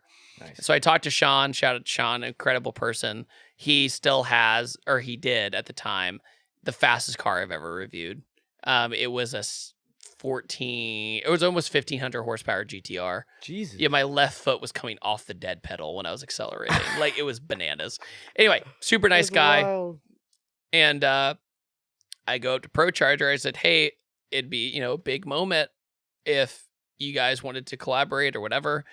And I think I might be getting this wrong, but I think the deal is that I ended up buying the kit, and then the video would come out, and then if it was a success, I'd make 2 or 3 videos on it, and then if it did well, I would get reimbursed. So that was the deal I did at the time, which is a pretty high risk deal. Yeah. But I was really confident that it would work, and that was that, right? Yeah. So then I realized, okay, so whenever I go to SEMA, I need to have a plan, right? Yeah. Every time you need to pitch yourself. So if you go to SEMA, you should have two goals. One, meet people is number one. It could be anybody. It could be a YouTuber. It could be a shop. It could be a creator. Yeah. It could never know who that service. Person knows. No, you have no idea. Yeah. Right? And so treat everybody with respect. You have no idea how, like, the automotive world's big, but not really. Like, everyone knows somebody that knows someone. I was talking to someone that said they got some help from Rome Charpentier. Yeah. His last name always fucks me up, but he was like, literally just go to these shows, meet somebody, make a relationship, and ask them to introduce you to someone. Yeah. I was like, that's pretty, for your like first time, if you don't really know what to do, that's smart. Do that. Yeah. That'll give you your first connections. Yeah. It'll bridge the gap. And you need to give people a reason to come to you, right? Because let's say, for example, like the first year at SEMA, I didn't have a lot of stake in it, right? Because I only had, at the time, I don't know, let's say I had 30,000 subscribers or something. Mm-hmm. So I couldn't really sell myself that much, right? But the next year I had, I think, 100,000 or something. That is a much better selling point. And you can say, listen, I'm a growing channel. Things are going well. People will be excited for this, blah, blah, blah. And also, here's all the things I'll do for you. Mm-hmm. People don't realize that they are your client. A sponsor, you're their client, not the other way around. See, I would actually argue that I would say at today's age, you don't need the big following. Not as much. No, you just need consistency. I just tell people, look at Nate Hamilton. Yeah. He doesn't have a massive following. Right. But his face is where it needs to be. Right. Right. So, yeah, I don't know if it's the following itself, and this will make me sound like I'm backpedaling, but it's one of those things where whatever you do for this company needs to make an impact. Yeah. It's not like I'm a billboard. Like, it's just not the same. So for Nate, for example, his actions speak louder than words, right? Yeah. And for a video creator, you're providing a service. Mm-hmm. You know, you're providing, just like if somebody were to make a wedding video, you know, or because I did that a few times, you're providing a service for a client. And even like, let's say Fortunato. I love Fortunato. They're friends of mine. They're from my hometown. I'll do anything to help them. But on a business level, hey, how about we do the Fortunato 510s on a Miata, right? Yeah. Okay, well, what's the plan? Let's do a before and after comparison. Let's do this. Let's do that to show that the value is there. Yeah. You want to show You're off. Giving something to look forward to. Rather than just like, I just put this on my car. You know, it just, people don't really care about that. They want to, because car parts are expensive now more than ever. So if you're going to pitch something to somebody, if it's worth the extra $300, You know, how are you going to do that? And I think with Donut Media, especially with the high-low cars, that was an ingenious idea. Yeah. And it really showed like, okay, some places you might be able to pay a little bit less, and some places you can't. You know, you just shouldn't. That was one of the most valuable like series. Oh, absolutely. To drifting. And and I'm not even a big fan of Donut Media because it's so like professional. Like it's so what they've done though is really impressive. I was literally about to say that. It's very impressive, but like I just can't consume that type of content. Oh, I totally understand that. Well, you know, some people like the really produced stuff, and some people like the more vlog stuff. And it's like with I've always a grassroots guy, right? Dude. I've tried to meet kind of. Shit. I've always tried to meet kind of in the middle, to where it's like just quality enough that it could be a TV show, but at the same time doesn't lose that rawness to it. Yeah. Like a lot of people go, David, why don't you use lav mics? And believe it or not, it's because I want people to hear everything. You know, I want them to hear the gears turning. I want them to hear the acceleration. Because if you have a lav mic on, you're not going to hear the engine like you would with a shotgun mic. It's just not going to be the same. You might. I will say, with them little DJI. Oh, those or the Rode ones. Those are good too. The DJI ones, I would say, because they're magnetic. Yeah, dude. I saw this dude that does TikTok videos of just like this beautiful driving footage. It's just him driving. Yeah. But like you get the engine sounds because he takes one of the DJI puts it on the back, puts it in the engine bay. Yeah, and it's magnetized, so it just stays there. See, that's really all the smart. Turbo noises. But I'm making more just like talking and driving. Yeah, you just expedite the process, right? Because for my exhaust clips, I literally just throw a GoPro on. Yeah, I just go boop. All right, got it. We're good. But yeah. Anyway, it's going back to SEMA briefly, but yeah, just know what you're there for. Don't go just to go. You need to go there with a goal, even if it's just to talk to people. Yeah. I'm here to talk to David, or I'm here to talk to Jimmy Oaks, or I'm here to talk to RTR, or I'm here to whatever. They're gonna be there, right? You just have to have the guts and the courage to go up to them. And that's always a huge issue too, is a lot of people, do you know how many messages that I get that are like, I saw you, but I didn't want to bother you? I'm like, that's why I'm there. Yeah. That's a big problem that I have at events, more or less, right? Because I know like they're driving, they're in the middle of doing a job. Yeah, like, it's physically what they're there well, for. That's why you kind of like wait for the opportunity, right? And I'm working at the same event, so like right. That's hard as fuck to find. I think when people have, how do I say this? People have negative interactions with YouTubers in the auto world. It's their timing. Yeah. It's like if so-and-so is at a drift event, or I don't know, a drag event, and they're knee deep into changing a tire or change or whatever, and they're like, hey bro, can you, it's like, no, wait till they're done, wait till their stress is done, wait till their car's ready. Done that before? I've seen it, and I've seen them get the look, you know, and of like the... And then they're the ones that go on social media and, like, say they're mean to me. Like shit, he's a cunt, blah, blah, blah. No, he's not. Or like, read the room. Yeah. You know, it's, if somebody is sweating and they're dugging their wheel and tire, they're ready to go drifting, or they're ready to go drag racing. They're not there to do a meet and greet right then and there. And that makes me sound kind of like negative when it comes to meeting people, because I will take hours out of I'm too nice, right? Yeah. I don't care if somebody bothers me while doing that, but some people are like, I'm doing something, you know, like let me be. This is not the time right now. Yeah. However, when you do something in this industry, you kind of ask for it. You know, like you need to understand that those are the people who pay your bills and also put food on your table.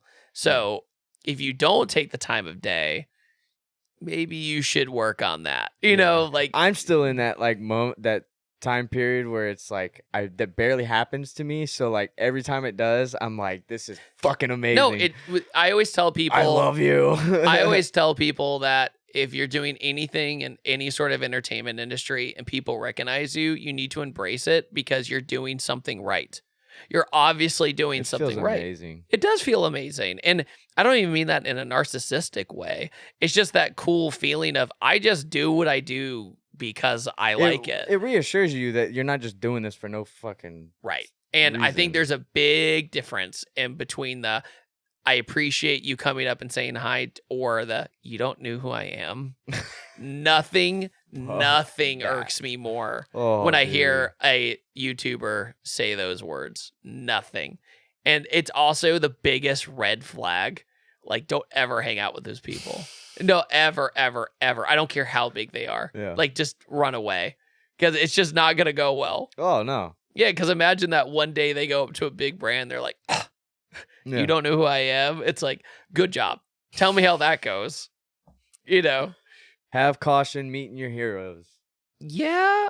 Thankfully. Have common sense. Yeah, thankfully, heroes. I have never had the don't meet your heroes incident.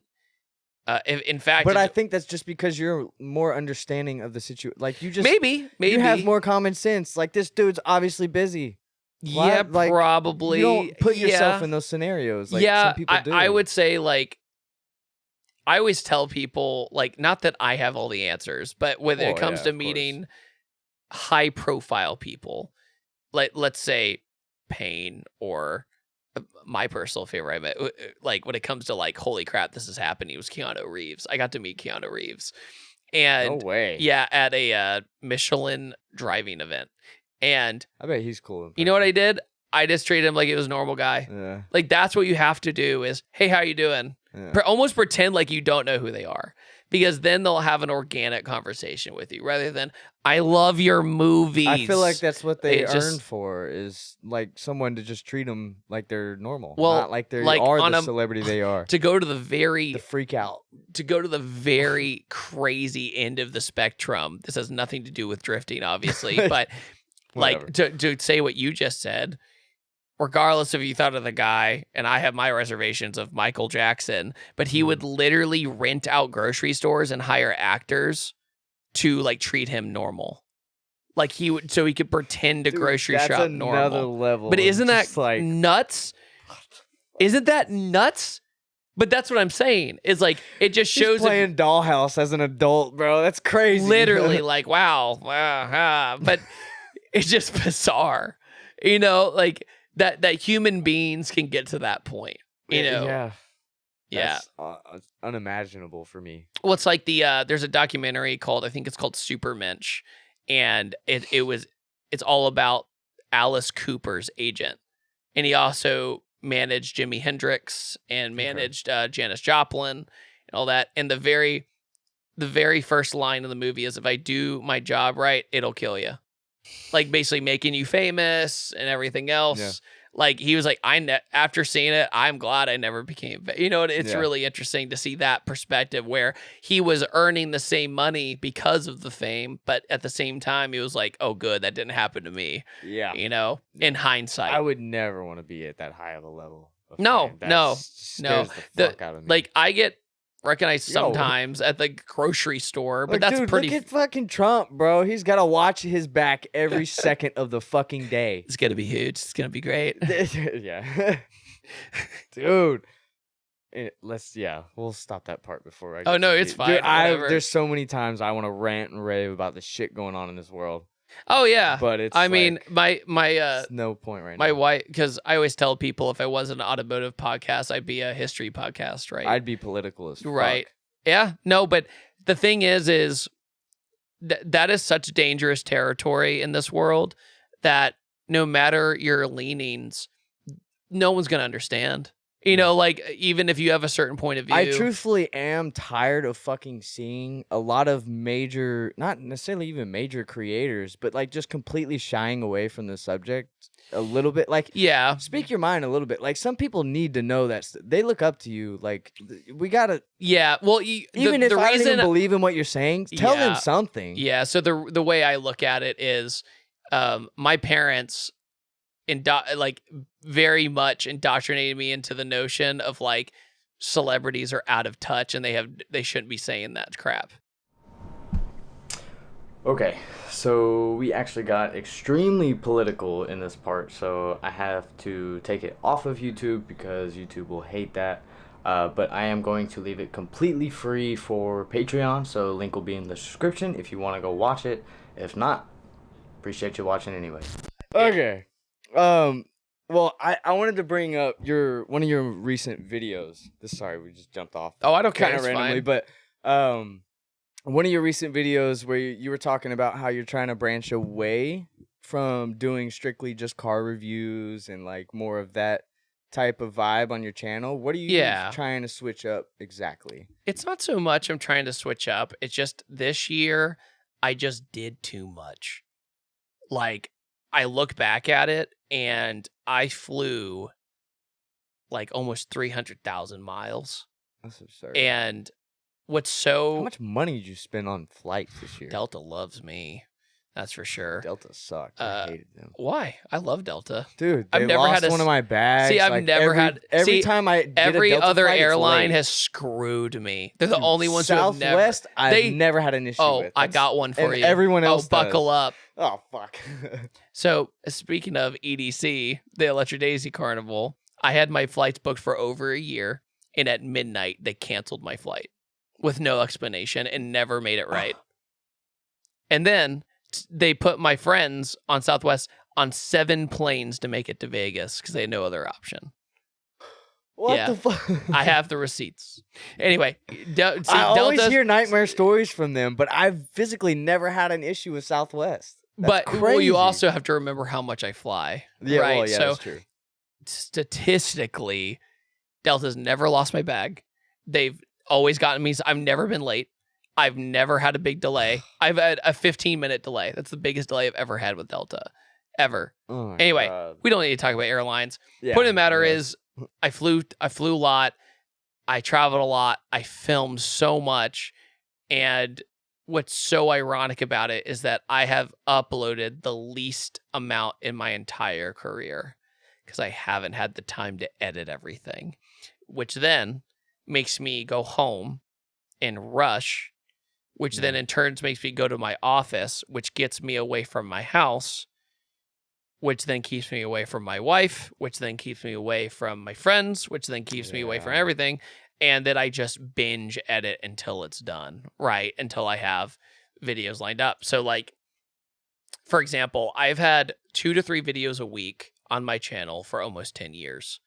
Okay. This year, I struggled to get 1 out a week sometimes because I was just on the move. Yeah. And by the time I'd get back to my hotel room, at 9 or 10 at night or whatever, I just didn't have the energy to be like, I need to edit a video. Oh, dude. Because I used to edit no matter what, right? I used to like, even if I was in like up till 4, I'd do it. And I've realized that the world just will go round. You know what I mean? If I just pace myself. But the downside is that my time management is really tough. Like I actually, to better myself this year, I actually got into Muay Thai and I loved it. Like I absolutely loved it. It was an escape. It was amazing. I was in much better shape. I was mentally less stressed. I was learning a new skill. And then I had to stop going because I was flying too much. Yeah. Right. So, and it sucks is a bunch of my friends there were trying to hold me accountable, be like, where are you at? I'm like, I'm in Italy or I'm in California or I'm in whatever. It wasn't that I was lazy. It was that I just couldn't physically get there. I've always admired people that like they're genuine at that level of subscriber base and like just content level. They're able to still be a one-man show. Yeah. Fucking it's incredible. Brutal. And I basically in that video, what I wanted to break down was like finding the limit of if your job is your passion, you automatically assume there is no limit because you're like, it's my passion. Who cares? Like I will bury myself into the ground because it's what I love to do. Yeah. So who cares? And I hit that point of like, I literally could get on the plane train in Atlanta and recite the entire thing, like the intercom thing. I could recite all the intercom things. I knew every song that's played on planes. If you've never been to the Atlanta airport, it fucking sucks. See, I disagree. It's horrible. I disagree. It's the easiest airport in the world. No, easiest it's a bunch of fucking rows. It's aisles. Straight lines. It's terrible. No, you get one. Okay, Sorry to jump off again, dude. Every other airport, you'll have multiple buses, multiple shuttles, multiple trains. That is true. Atlanta, you get on one for everything, and it's on the same train line, and you can't mess up. A, B, C, D, all the way to F terminal is all on the same train, and it's 30-second intervals in between each stop. I know that's bad, but anyway, point of the matter is, I overdid it this year, and I took on too many sponsors. I took on too many projects. I was event planning. I was drowning. You know, like every morning I would wake up, not grumpy, but my wife was like, dude, you wake up and instantly get stressed. Like, it wasn't like, good morning. It was. That's the shape I'm in. I would wake up and go, I have to go do all this stuff, you know, immediately out of bed. Like, I would go take a shower or whatever, get dressed, and just hightail it out of there. And then, along with that, I know this is a side note, but our shower in our house had black mold under it, which means my bathroom had black mold under it, which then means that's $15,000 to fix, which then makes me overwork some more to go, well, I need to pay for this, which then gives you more motivation to go, oh, well, look how it's paying off because I'm working harder. But now I can't upload enough because now I'm not getting back to my office enough, which then keeps me away from my wife. It just like over and over and over again. And ironically, at Ford Fest, Vaughn goes, dude, you're just always traveling. I'm like, yeah. And he goes, how's the wife feel about it? And I was like, I never really thought about it that way, which makes me sound disingenuous. Which, shout out to her. She's a fucking she's a trooper. She's a rock star for it. And it's not dealing with it, but it is dealing with it because I come home and I'm just exhausted. You know, I'm exhausted. I'm tired. I'm like, man, I need to get some me time and all this stuff. But in other words, I think trying to find that limit between your passion, your work, your balance, also dealing with financial issues like the bathroom and stuff like that all at once can be very overwhelming. I'm also financially recovering from the freaking Magnum from last year because I got completely robbed on that opportunity. I spent so much money on that when I wasn't supposed to. That's a long story, but that ravaged my bank account. And so, big time. So recovering from that, dealing with the bathroom, which then gives me motivation to work harder, which then makes me go, oh, wait, I should just say yes to every opportunity. I told people in that video, if you ever seen that movie, Yes Man, like, just say yes. And so if somebody would email me, go, hey, we need you in France 3 days from now, I'll go, okay. Like, no. So dude, I did this one trip. I did this. Oh, you think that's nuts? I did this one trip to Madrid and back in 40 something hours. No. So I get an email from Nissan and Nissan goes, hey, we're unveiling our Formula E car. Do you want to come see it in Madrid? And I go, that sounds cool. What's the catch? They go, oh, it's just in and out. I go, all right. And I noticed on my airline account, if I did this, it would make me diamond medallion on Delta. So I was like, okay, I'll just do this trip. And but at the same time, it was a cool opportunity. They had the Nissan Leaf electric race car there too that I got a ride along in, which is crazy. It's an all carbon fiber Nissan Leaf. It was weird. It was weird. I never put up the video yet, but I'm going to. But in an elevator pitch, what happened was I flew in, forgot a phone charger. So I only had a European phone charger because the plugs are different. Yeah. So I'm only on like 20% when I land. And I get there and basically go for a ride along at this track. Then I go back to the hotel, don't even get to rest, put on clothes again. I've already been up probably 16 hours at this point because I didn't sleep on the plane. I had a loud passenger. So, you know. That sucks. So I get there. I'm like, holy crap, what am I going to do about all this? So I go to the unveil, and it went fine. But then after that, I'm like, well, I can't really take photos because my phone's dying. And the event was above downtown Madrid, so I didn't get to, like, see Madrid. That was my other reasoning for going. I was just in the suburbs of Madrid. Yeah. So that was kind of a bummer. So I go back to, so I was like, I could have just Ubered to downtown Madrid to see it, but my phone's going to die if I do that. So I'm like, and then my boarding pass and everything else is gone. You know what I mean? Oh, wow. So, because you can't charge my laptop ever. Also, because I don't have the outlet adapter and I don't have a way to get an outlet adapter, right? Because I'm always on the move with Nissan at the time. Yeah. So, like, because it was a very strict schedule, like, they had it planned out perfectly, right? So I didn't. Nobody had a fucking charger. No one did. No one. Oh my god. Yeah, because everybody was like, "Oh yeah, we forgot too." Oh. So I get back on the bus to go back to the hotel. I nap for a little while, or I tried to sleep, but I'm all jet lagged up. Wake up, go to the airport, and then after that, get on a flight. I won't say what airline it was, but they actually did a really good job. But I was so stressed. Because I get on this flight and we sit there and I have a connection in Amsterdam that's only an hour and 15 minutes long.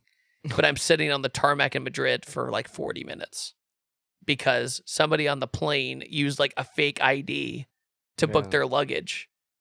So they thought it was a threat. 16 pieces of luggage had to be taken off that plane. And I'm sitting there like sweating, like, I'm not going to make my connection. I got to make it back. Ooh. I'm not going to make my connection. Fuck. We finally take off.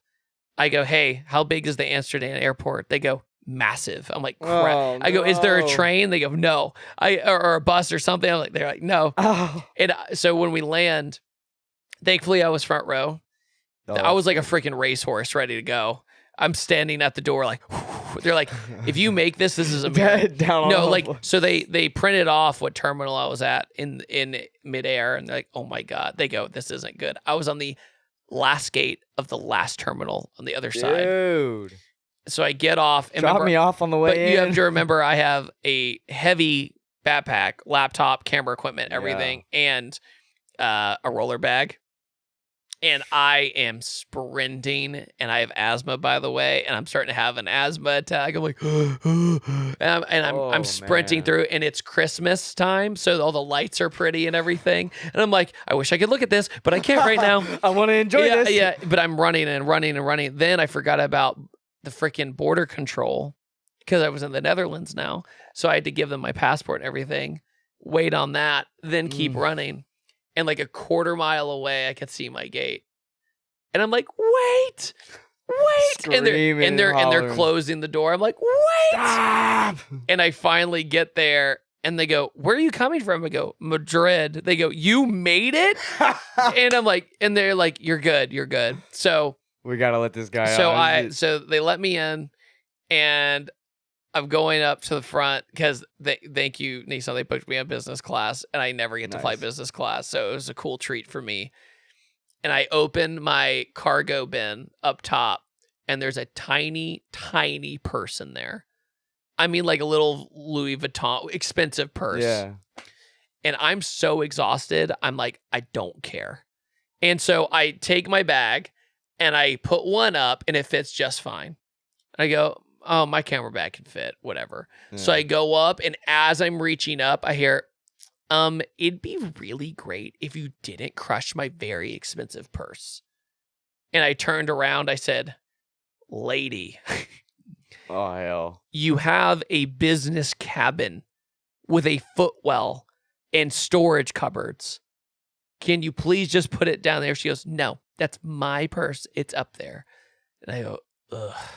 And I literally just put it aside, and I put my bag into another bin. Oh, I'd have been like, okay, well, then it's gonna get smushed. What the fuck do you want? Yeah, and so I was just over it. Remember, I had been, I hadn't been up the full 30-something hours, but I was pretty close. You know, I took like a power nap, so I remember just sitting in that business class thing and just being like, and just knocking out, dude. But I was gross and sweaty, and like I had run. But like I have so many travel stories like that to where I get back home and then I just don't have the time to edit it because I'm on to the next one.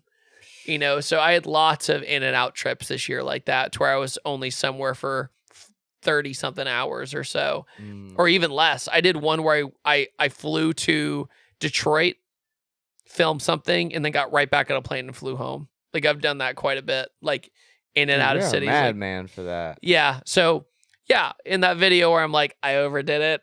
I'm sorry. You know, that was a big stepping stone to accept it. You know, to accept like, this is why I haven't been uploading. Not because I'm lazy, but because I did the opposite. I overdid it. Because if you get a cool opportunity, you were transparent about it. Yeah, if you get a cool opportunity, it's hard to say no. Oh, you know, and very hard, especially in this industry, to where you just want to keep that momentum going. You know, you're just like, I gotta upload something. I gotta go do something. And plus, as a lot of people know on my channel, the reason my views go like this is because I experiment so much. Because creatively, it just helps me to to be like, oh, I'll try this or I'll try that. Well, a lot of people kind of box themselves in, to one thing that'll work for like 3 years, and then it's just the same crap. The niche falls off. A lot of people don't realize I contribute a lot of the reason why I'm still around is because of that experimentation, because then I can try a new video series out, or I can try a new whatever out, and then go, okay, what did people like about this? And last but not least, I planned all of Cosmic Drift by myself.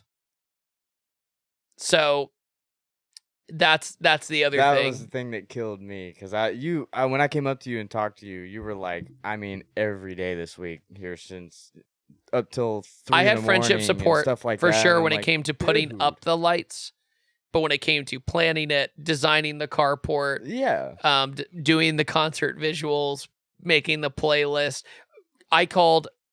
hold on, keep them busy before I show you this. So I personally called, if you can see, they can't see this, but this is everybody I personally called to come to my event. My God. Because I wanted a high quality list of drivers. That's insane. Yeah, so if the podcast can't see it, it just goes forever. It's like 200 or 300 names. And I individually, personally called everybody because it meant that much to me. That's what it takes, though. It does. If you want it to work, you got to put that type of effort because if you just into make it. a post, do the things that most people won't. Yeah, because if you just make a post and say, oh, it's just another drift event. Yeah. Like, because that's what last year was, right? I did 3 events last year as practice, but in the back of my mind, this was the one. Like, I got to practice 3 times, take all the notes from those 3 last events, and then go do it. Yeah. And what was really cool is, I think as a big thing for me was at that Area 15 thing I was telling you about earlier. The founder of Grid Life was there, and he said, "Congrats on Cosmic," and that just like made me feel so good because I look up to him. I've always looked up to him because he did an event that I think a lot of people thought about doing, but they just didn't know how to do it, and he just committed.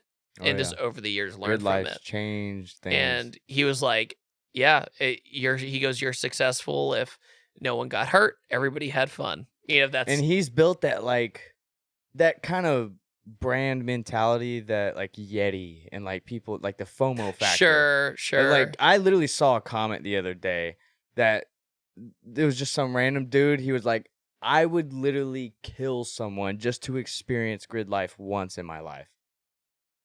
That's an insane comment. That is an insane comment. Like literally think about that. Yeah, I mean, you've built that, you've instilled that in people. Just normal people that don't even know you.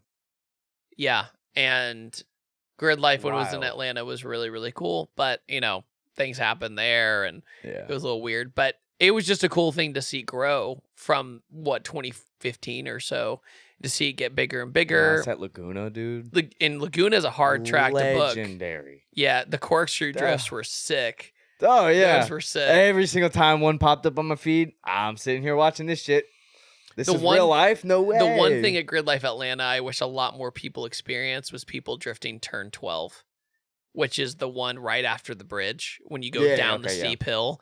Dude, people were cooking it. In 2016, I remember they'd come under the bridge, manji down the first part, and then just haul ass all the way down it. And then manji the front straight into the S's. Like, it's bananas. Sick. It was so cool. But yeah, when Michelin took over, which I think was a good thing overall, because the track's cleaner now. The buildings have been updated. They were like, yo, this is wild. Like, you gotta dial it down, But yeah, Road Atlanta is an incredible track, but I'll tell you what, I've been extremely fortunate to drive a lot of racetracks around America, and it's still maybe the only track where before I get in the car, I have to mentally tell myself, be careful. Really? Yeah, and it's mostly all due to turn 12. Because when you go down turn 12, first of all, when you're approaching it, past the keyhole where FD is, when you're going towards that bridge, there's a little like yellow square. If your car is not there, you're going off. And not only that, when you come over that crest, you can't see anything. You have no idea where you're at. As you crest that hill and you come down, you actually have to let the car load and then you floor it down the hill. So in order to be safe. So, because if you don't, you'll get twitchy and you got light on the tires in the rear. And you basically have to do this perfect line where you go under the bridge and then you carve to the left. You go over this little concrete patch that you go over. It's an easy visual reference, and you're flooring it. And you're just like, I hope the car will do it. But the rest of the track, I love it. Absolutely love it. Turn 12 is what makes Road Atlanta, but it's also what makes Road Atlanta, Road Atlanta. And Sonoma is a big kryptonite of mine too, because it's pretty bumpy. Oh, really? Yeah, so Sonoma is an amazing racetrack, but there's a carousel that goes downhill a lot like Turn 12, but a little bit smaller. But it's a little more bumpy, and you have to floor it down that too. And it'll push you and understeer. It'll have you understeer like towards a concrete wall. Yeah. And you're just like, I don't like this, But yeah, but as always, I tell people road coursing helps drifting. Drifting helps road course racing. Because if you get yourself in a really bad situation, road course racing, you'll know what to do and you're not going to panic. Yeah. You're going to have your vision in the right spot. You're going to have your hands in the right spot. Me just daily driving randomly. Rainy days and shit. Oh, yeah. I took a turn too the tight fact on that the fucking interstate one day. Sliding a car is not in our DMV curriculum is mind-blowing. Yeah. Because if you go anywhere else, like in Germany's the best example, they train for like a year for the driver's license. And it's like, and it's obscenely expensive to get your driver's license. It's like over $2,000, I think. What? I might be wrong, but let's just say it's expensive. Even if it's near that, that's right. Crazy. It's very expensive because they train you for a long time and different conditions, vision, that's control. Why the speed limits are higher. But I will say when you drive on the Autobahn, you go, oh, this is why it works. Because almost everybody I've ever encountered on the Autobahn was a good driver. Almost everybody. Because what people have this misconception is that the Autobahn is one road. It's all of their highways. That's their road system, basically, their highway system. And so as soon as you get that symbol where it's a circle and hash marks through it, that means no speed limit. So the left lane is no speed limit and the right lane is just cruising.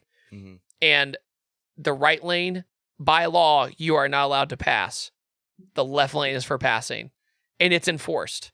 It's not like here where it's like, oh, I'll just, go around. The Autobahn is like, get out of my way if I'm faster than you. And people they're always out of the way. I had an M4 and I was doing over 100 for a long time there. And every single car saw me coming and just got out of the way. Dude. No one has like lane pride there. Like here we're like, oh, this is my lane. Like I'm not letting you by. Fucking hate that shit. In Germany they're just like, yeah, he's faster. I'll ride your ass. Like close. Yeah. It's just so funny because for a country to have some of the most like harsh modified car laws in the world, it's like the epicenter of speed. Yeah. Because they have the Nordschleife, Nürburgring, all that stuff. The Nürburgring is something that every car guy should visit at least once. I want to. It's incredible. Bad. And like, because somebody I remember told me it was overhyped. And I was like, okay. And then I got there. I was like, nope. This is spot on. Yeah. And the other note I'll say is never go out there by yourself the first time. You need to have, in my opinion, you should have an instructor who knows the track. Oh, okay. Because there's a school out there called Apex. I know it's a very original name, but it's great. The guy who runs it has the entire track memorized. And you'll get in what I drove was a Seat Cupra, which is like a GTI reskinned. Yeah. And I didn't realize that it doesn't matter how many video games you play. It doesn't matter how much sim you've done. Almost every corner at the Nürburgring is blind. Almost every single one. No shit. So there'll be like double or triple apexes, right? Where you just keep going and you think you'll turn in earlier, but you have to keep going. You gotta straight up memorize the track. Right. So he goes, okay, you're going to go all the way right here. I'm like, why? Like my brain's like, why do I go here? And then he's like, okay, keep going. I'm like, keep going. And then he goes, okay, now turn now. I'm like, I would have never known. Meanwhile, you're out there with a ton of traffic, so with people who do know the track. That's crazy. Yeah. So that's a bucket list thing that everybody should do at least once. Hell yeah. Road course racing. On a drift podcast. On a drift podcast. Hell yeah. Well, dude, I think we covered a lot. What time are we at? Whatever it is. 2.5 It's been hours. nice. Yeah. Well, do you have anything else you want to bring up about the events or SEMA or anything you want to shed some light on? I think what I'll bring up is that I know I said it earlier in the podcast, but I have a video series coming out within the next month that goes all the way back to like 2016. I have raw footage all the way from there. It's going to be kind of a mini vloggy documentary series about my drift car, about the struggles I went through it, the people who made it worse, made it better, and also just the whole concept of it, of we try to do something original, and the lesson of being original is not always the smartest thing to do. And finally I drove it, and I learned a lot, and that'll probably be the last episode of that series of like, hey, it's not perfect, but we did what we did. But it's all about this drift car. It was an S13 that had a 1J in it. 3 days after I bought it, it blew up. I'm like sick. So I pulled the motor out, added up all the money to see, how much it would be to replace the 1J and make it better and clean it up. And it added up to be about the same price as buying a brand new crate engine from somewhere. So I was like, that seems like the better idea. But I picked a platform that at the time nobody had done yet. And I was very ambitious and wanted to be the first one, but outside forces really held me back from that, and lack of skill. Yeah. So 8 episode series, probably 8 to 10 episode series. Shout out to freaking Nexon Tire. They're helping me with that. Awesome. And yeah, that's about it. We're calling it Project Katana, as in Mortal Kombat Katana, because the color's pretty close. Okay. Yeah, because a lot of people know I'm a big Mortal Kombat guy. And I was like, I'll be real with you, I've never played it once in my life. Oh, well, yeah, fighting games are frustrating. So this is just a video game thing. Yeah, so I don't do video games. Yeah, but. Oh well, good for you. Yeah. It's a hobby that'll take you away from a lot of things. But I love it. It gives me really bad anger issues. That's why. What? You have an anger issues about stuff? Okay. Listen. Anyway, moral of the story, Project Katana. Drift car series coming out either November or early December. Sick. That's it. Hell yeah. Follow my stuff. It'll be on the screen in the description, of course. Hell yeah. Well, all right. Well, that's really all we got for this one. So if you want to give your best advice this go around for anyone getting into drifting, keep it simple. I know you guys say that every podcast, but find a proven platform that has a huge aftermarket, like a Z or a Vet or a Mustang, or honestly, even if you don't like Mustangs, guess what? If you get it hurt, you won't care that much, won't you? But the thing is there's better platforms out there than trying to be original. And also, seat time is king. Find a car you can just do it as much as possible. Yeah. And you may want to be unique, but it's not worth it. If you want to be unique after you've learned how to drift. Yeah. So learn how to drift first in something that has a huge aftermarket. Then go out there and do the crazy stuff, because then you'll have the skill set. You can adapt to it. You can adapt to your driving style. You can learn all the rules of drifting when it comes to good. Be smart and have 2 drift cars at that point. Yeah. Don't be me. Yeah, don't be me either. So, yeah, long story short, look what other people are doing and don't blame them for what they're doing.